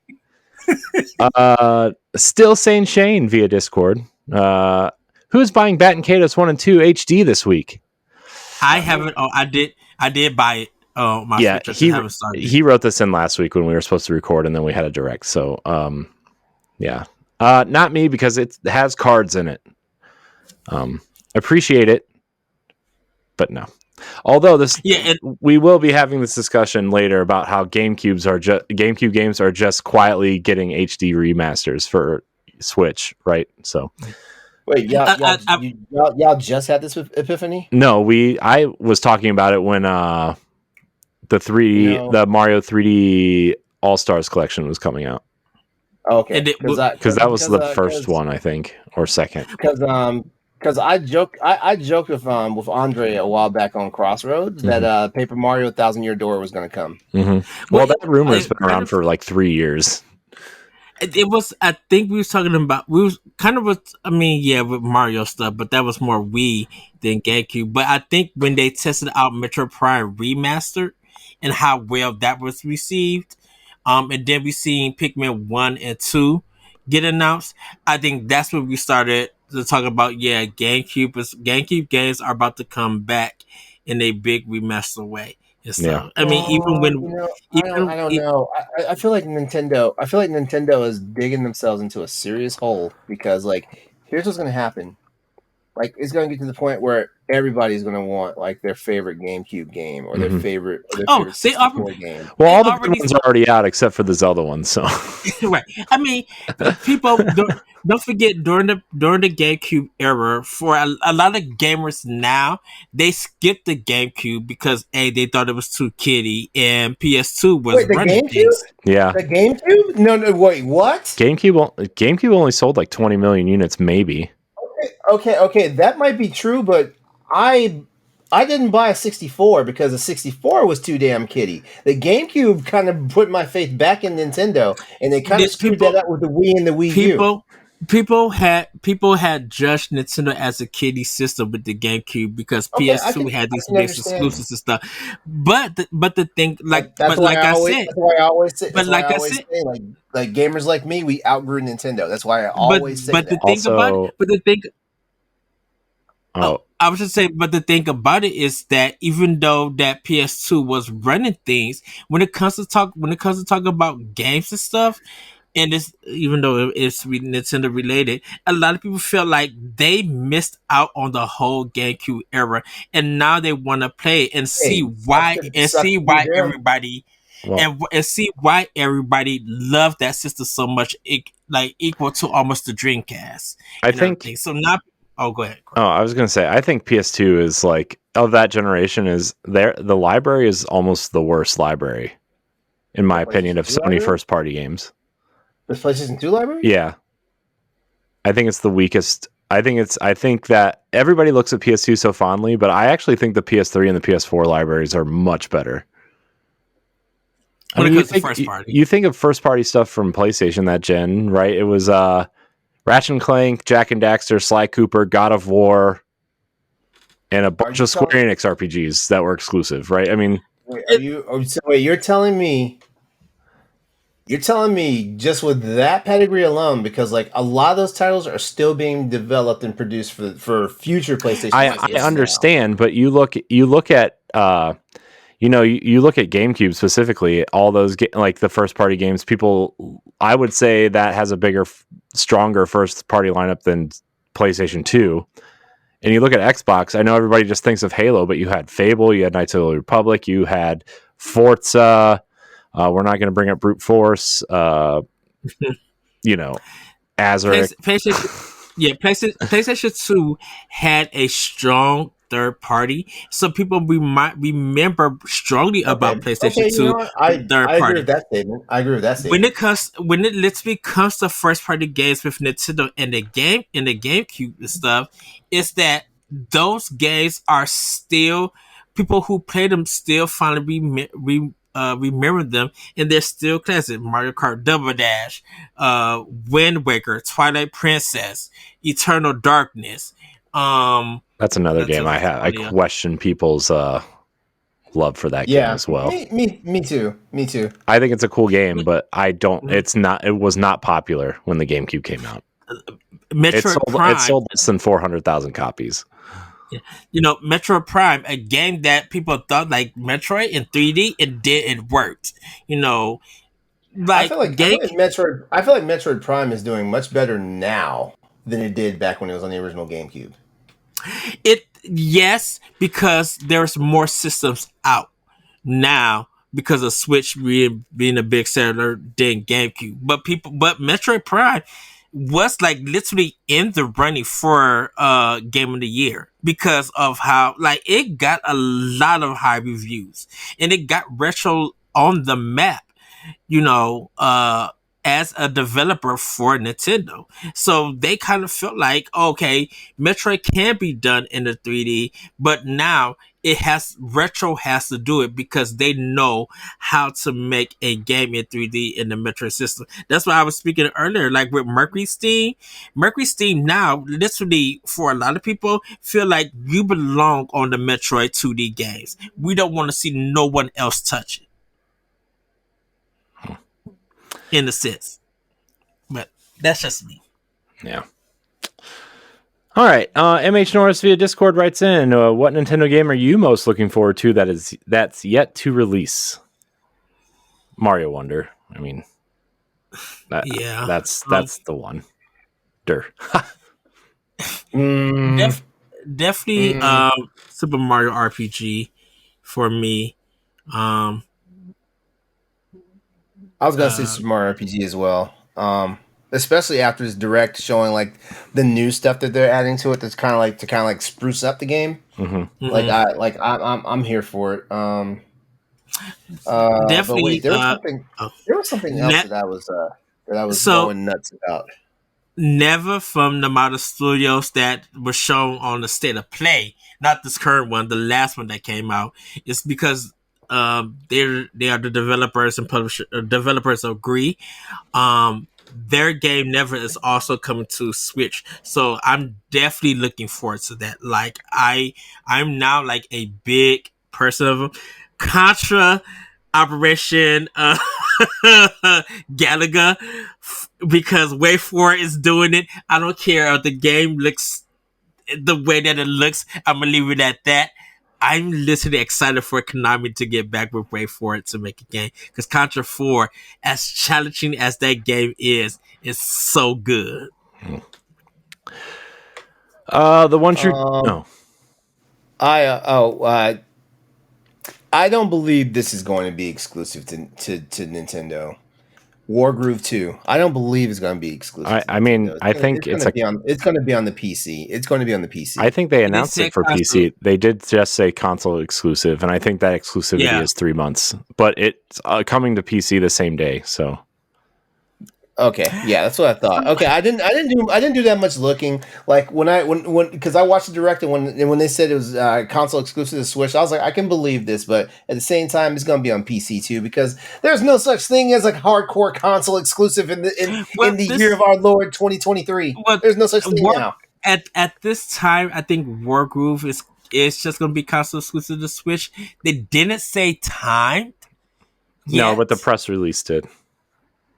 The press release did after the direct. Yeah, it's like when Sony said that Rebirth was a PlayStation exclusive, and then they came out and said it's 3 months. And then and then the Mario vs. Donkey Kong remake, because like I played the hell out of that on the Game Boy Advance. Mm-hmm. I played that. That game's awesome. I wasted too many hours of that, and it's one of the one times that I was okay with Charles Martinet's voice all over the damn place. Mm-hmm. The One True James via Discord asks, you can add one playable to Super Mario Brothers Wonder. Who is it? One what? Playable character. If you could add one. I don't even have an answer for that because it seems like everybody in the Mario universe is in the game. Donkey Kong is the answer. Okay. That's the correct answer.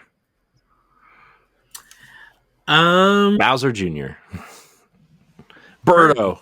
Yeah. Birdo's not a playable character. Why isn't Birdo a playable character? I say Kirby. Oh, gross. There's enough Kirby crap on the Switch. We don't need him in this game.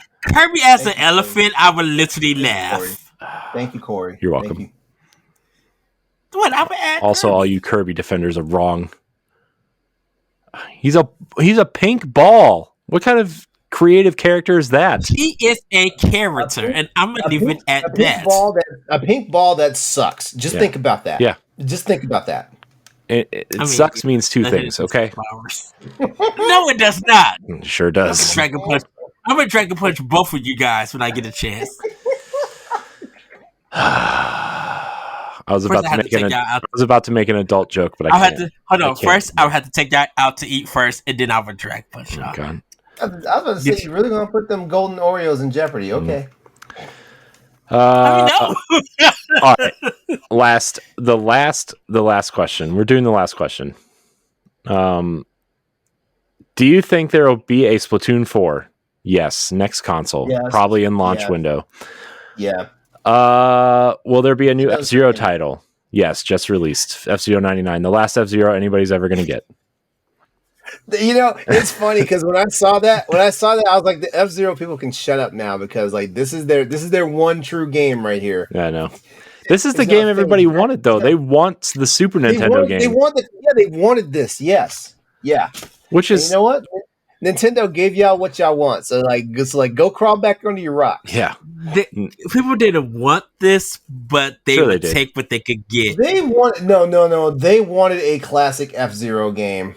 They wanted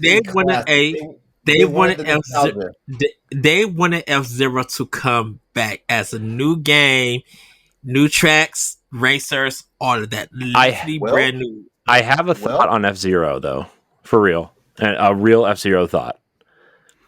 You don't put it out at the end of a life cycle. This game will come somewhere within the launch window of the next console, the next F-Zero. You want to sell it early. You want to sell it to make it have legs as you sell it. Like once you get word of mouth and people get the system and they're like, oh, F-Zero, that sounds interesting. And then you don't release Mario Kart 9 right away is the thing. You release Mario Kart 9 a year later. F-Zero is your holdover, right? Just like Fast RMX was on the Switch, right? Like that's how you get people into F-Zero is you make it a launch game or a launch window game. And then people will Fast RMX on Wii U first? Fast. It was Fast Racing Neo on the Wii U. Gotcha. Fast RMX remixed Fast Racing Neo and Fast Racing whatever the version on PC was. Okay. See, that is the one problem Nintendo has right now. Like all the games that people really want are like late cycle games, like games that are coming out at the end of the console. And I'm not sure if it's them trying to like pad the console numbers on the way out the door or what. You know? Well, I mean, because. Sorry. Go ahead. Finish. I thought you were done. Oh, I was just gonna say because in all seriousness, the main problem is that the main problem overall is that the expectation winds up becoming like something super big. You know what I mean? Yeah. For example, Breath of the Wild. That was an ender. That was a swan song for the Wii U, right? Sure was. Actually, technically, Cars 3: Driven to Win was the last game on Wii U. But okay, you know what I mean. You know what I mean. From Nintendo themselves. No, I was just messing around. And look at that. Look at that. You know, Twilight Princess was an end era GameCube game. You know, it actually came out after the Wii version because they wanted people to go to the new console. Yeah, Twilight Princess. Twilight Princess is a weird one. No, it's an amazing one. You're weird. No, the way that it was just done, that it was coming to Wii and GameCube. Also, if you didn't pre-order it, good luck finding it. right? I mean, that was the whole thing too. Yeah, and so if the trend keeps on, Metroid Prime 4 will be an end era, Nintendo, first party game. Mm-hmm. I guarantee you. Okay, Super Mario Wonder and the Princess Peach game that's coming out. Those are end era. Those are probably the end era Mario games right there. Mm-hmm. I mean, those are kind of like, well, I won't say in era of the Mario games. I think there has been just for the Switch. That's what I'm saying. Just for the look. I know what you're saying. I know what you're saying. You kind of missed what I said. Like the titles that everyone are looking for always seem to come out at the end of the life cycle of a console. Mm-hmm. Twilight Princess. I'm sorry. Tears of the Kingdom. That's it for Zelda. Mm-hmm. That's it for Zelda. Unless we we knew that. If there's another Zelda, it's going to be a remaster. It's going to be those remasters. It's going to be those remasters. The ones that I'm actually going to spend money on. Which it's fine with me if we get those. Especially if the Switch is backwards compatible or the new console's backwards compatible, right? I mean, here's the thing though.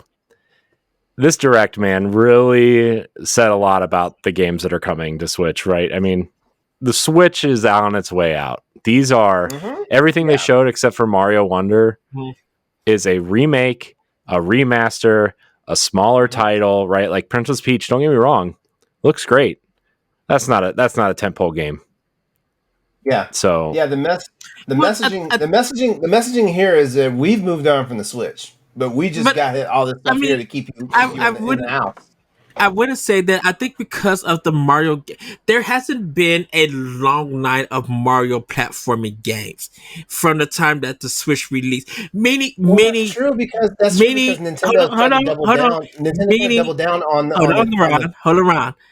Meaning that from Super Mario Odyssey, if you look at it, it would have been Odyssey to Mario Maker 2, I believe. Or Luigi's Mansion. Well, Luigi's Mansion is kind of weird. I won't count Super Mario Deluxe because that is a port. But I'm talking about like just new games from a Mario perspective. There hasn't been a lot connecting those games on that kind of like platforming series with the Mario games. We got a lot of stuff from partners and a lot of games from other series, but it hasn't been literally Mario heavy. So we're kind of hasn't been Mario heavy. The Switch from the platforming games. I'm not talking about all the side stuff. How many Mario Makers did we get for the Switch? One Mario Maker. Yeah. Okay. Mario Maker was on Wii U. How many Mario Deluxes did we get? We got 3D World plus Bowser's Fury, which was a port from the Wii U. We got I'm not cutting ports. But I'm not cutting ports. You have to. But I'm talking about Mario games. Because they padded the inventory with games that we already had. I'm talking about Mario games developed literally for the Switch. That's why I'm saying Odyssey to Mario Maker 2. Ed, everything that I've been talking about, my whole thing has been games in that franchise that were made for the Switch. Here's right, but 3D World is a port in Mario. Bowser's Fury is not a port, so they developed a 5-hour Mario experience for the Switch. Yeah, but that's why I didn't count Mario 3D World because the main game, not the additional mode. I'm not counting that. Well, I'm talking about your point is not relevant. But I'm saying they haven't made a lot of those kind of original Mario games strictly for Switch. That's what I'm saying. I'm saying Odyssey to Mario Maker 2 to I think Origami King to now Wonder. I'm talking about those kind of games that's being straight made for Switch. That is a not full original Mario game, but it's kind of in that platforming kind of style for it. Most of the Mario games that have came to Switch have a part of it has been ports. So that's why I said Luigi's Mansion 3, if you want to count that. But like most of those Mario games that you guys are want to connecting, those are ports from most of the Wii U stuff. So that's what I'm saying. We didn't get that kind of like Mario games. What I was trying to say, honestly and specifically, is that basically everything that's going to come out now is basically Mhm. going to be remakes, remasters from a different era. Because like they ran all how many what we're getting 2 games in the Game Boy Advance era. We've for the Switch. Am I right? Advance Wars 1 and 2. That's technically 3 games, and the Mario vs. Donkey Kong game, right? Yeah. They're pulling back. They're pulling back from Super Nintendo for Mario RPG and all this stuff, right?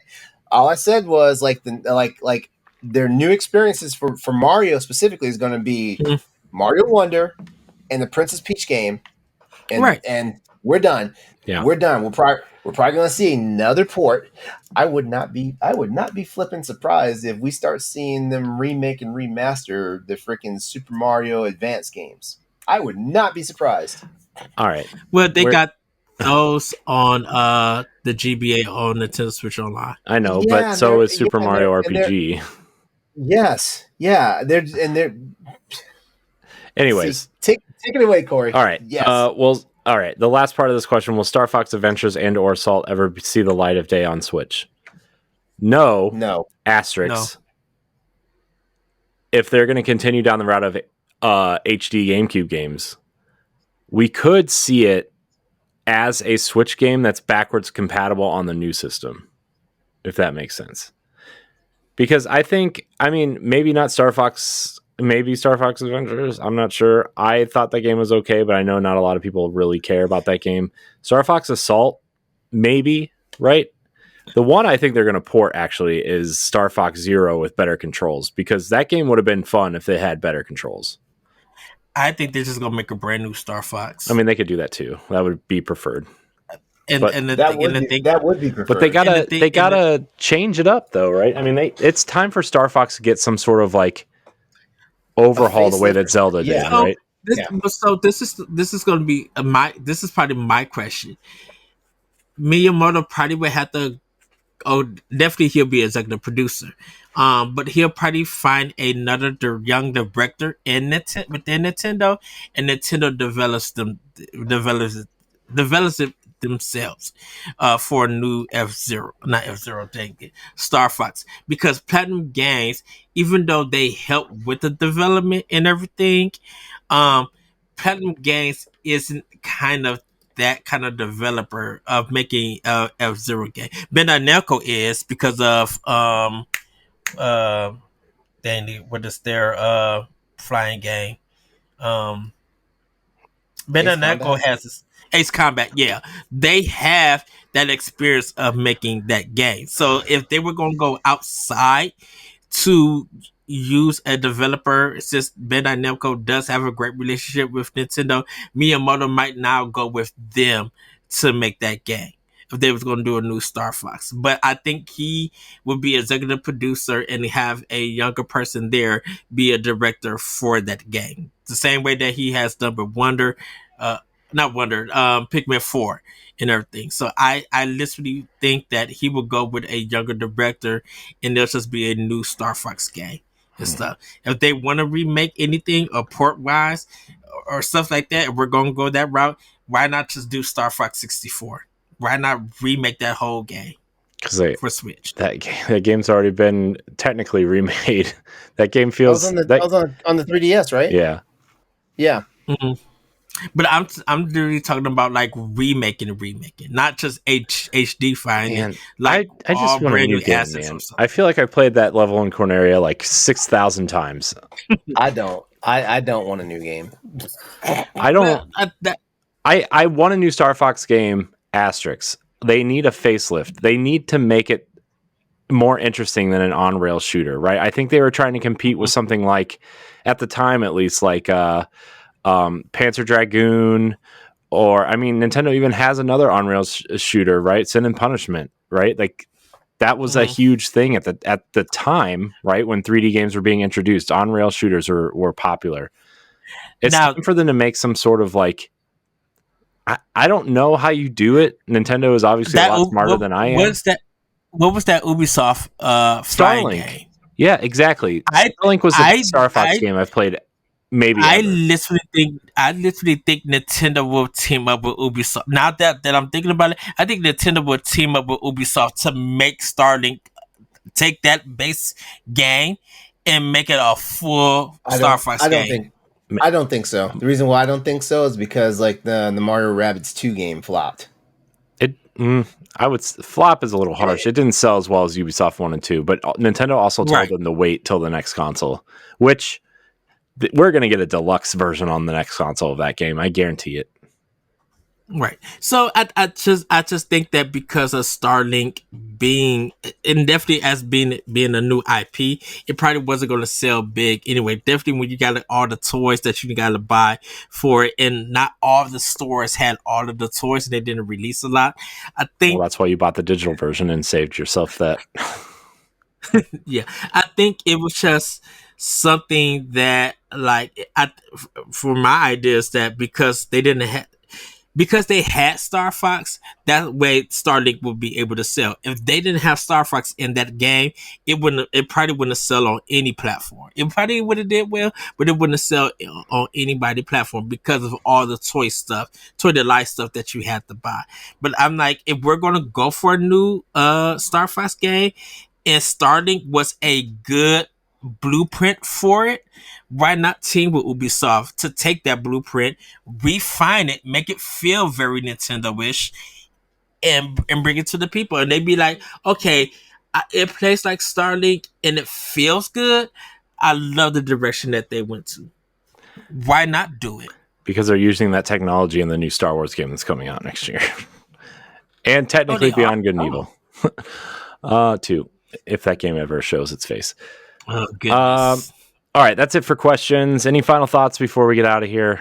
Yeah, LeRon, any final thoughts? Do it. Say it. Nintendo, be better. Sometimes I agree with that statement. No. Actually, no. Being actual really serious. I like that the Switch is actually. I feel like the Switch is going out on a good foot. Mm-hmm. I really think it is. But yeah, like this, the Direct definitely told us everything we need to know. Like Nintendo is definitely concentrating on the next hardware. They are. Yeah, they are. Because like if they were really trying to like go all out on the Switch, we'd have more new and unique titles than what we do have, and stuff like that. They wouldn't be putting all their dice on like remakes, remasters, or like third party. Mm-hmm. They wouldn't. Yeah. So I agree. I thought this was my last word. It was. It was. Well, why is there a rebuttal, Ed? Why is there a rebuttal coming? Because it's Ed. Have you ever met Edward? No, because you said going hard. I think because of the Summer Game Fest, I think Nintendo went hard there. It's kind of hard for me personally. It's kind of hard for Nintendo to go hard with the Super Game Fest and then to do it into September when they were just focusing really on the winter stuff. It's a weird thing. I think that's why they did this. I think that's why they did Wonder as its own Direct outside of the September Direct. I just feel like that they always give like their main marquee first party games its own Direct though. What? You're acting like this is new. You're acting like this is new. They gave Metroid Dread its own Direct. I was like 8-minute Direct. They gave Mario its own Direct. Come on.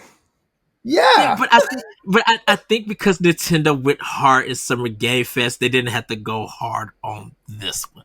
That's just my thing. And plus Tokyo Game Show for some other reason. It's a weird feeling. I understand what you say. I'm not denying what you say.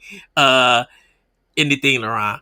Trust me and Corey already talked about it in the Nintendo Direct recap. It's just I think they went so hard in the Summer Game Fest they didn't need to go hard on. I don't remember how they came out with a Summer Game Fest. I don't remember Nintendo at Summer Game Fest either. You know what? Actually, it was the last. I kind of remember because like it was disappointment for me, and I feel like I really pissed Stephanie off like when I actually voiced my opinion about that. If remember Corey, like it seemed like I literally like punched both her cats.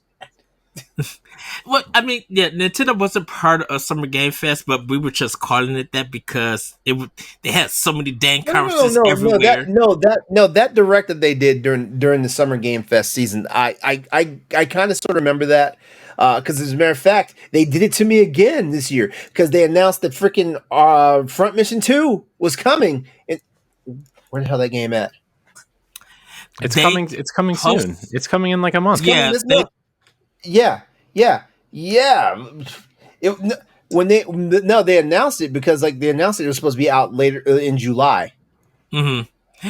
The developer just tweeted out last week something about it. Mute his mic. I don't want to hear it. I don't want to hear it. Corey, any final thoughts? Nope. I love you, LeRon. You know I do. Nope. Nope. No. Not even nothing even Browns related. Because he doesn't want you to Nintendo explain like whatever he's about I'm to not- say. No. My final thought is we need to wrap up because we still have more shows to record. Oh well, yeah, I'm out of here. Well, everybody, my final thought is go play Sea of Stars, go play Pikmin 4. Catch up on a lot of the games. Go play Sea of Stars, the game that he says cannot be a game of the year because it's an indie. Go play that game. I'm just saying. Yep. Go play some past games. Thumbs down on this YouTube video. Hot kettle, what color? There we go. That's Let's racist. just say go play Pikmin 4. Wow. I say go play Pikmin 4, go play Sea of Stars, go play a lot of these summer games and stuff because we are entering the fall season, and everybody, just like 2019 September, October this year is packed. Spider-Man, Alan Wake 2, Wonder, and then just a whole bunch of stuff coming on every platform. So just get ready for a crazy fall, catch up on games, and that's all I gotta say. He almost had a slip of the tongue. I thought this is about to be a after dark episode. Oh no. No. We've reached our word limit for this episode. With that, everybody, thank you, LeRon. Thank you, Corey. Have a great week. Have a great weekend. And we'll see you all on Nintendo Pow Block. Bye, everybody. Woo-hoo. If you want to be a Patreon producer, head on over to patreon.com/BossRushMedia and find out which tier is right for you. Our Patreon producers at the $5 tier or higher for this month are Adriel Munger, Austin Campbell, Celeste Roberts, Christian S., Sana Deering, Francisco Santillan, and Rebecca Jewell. Thank you for your continued support.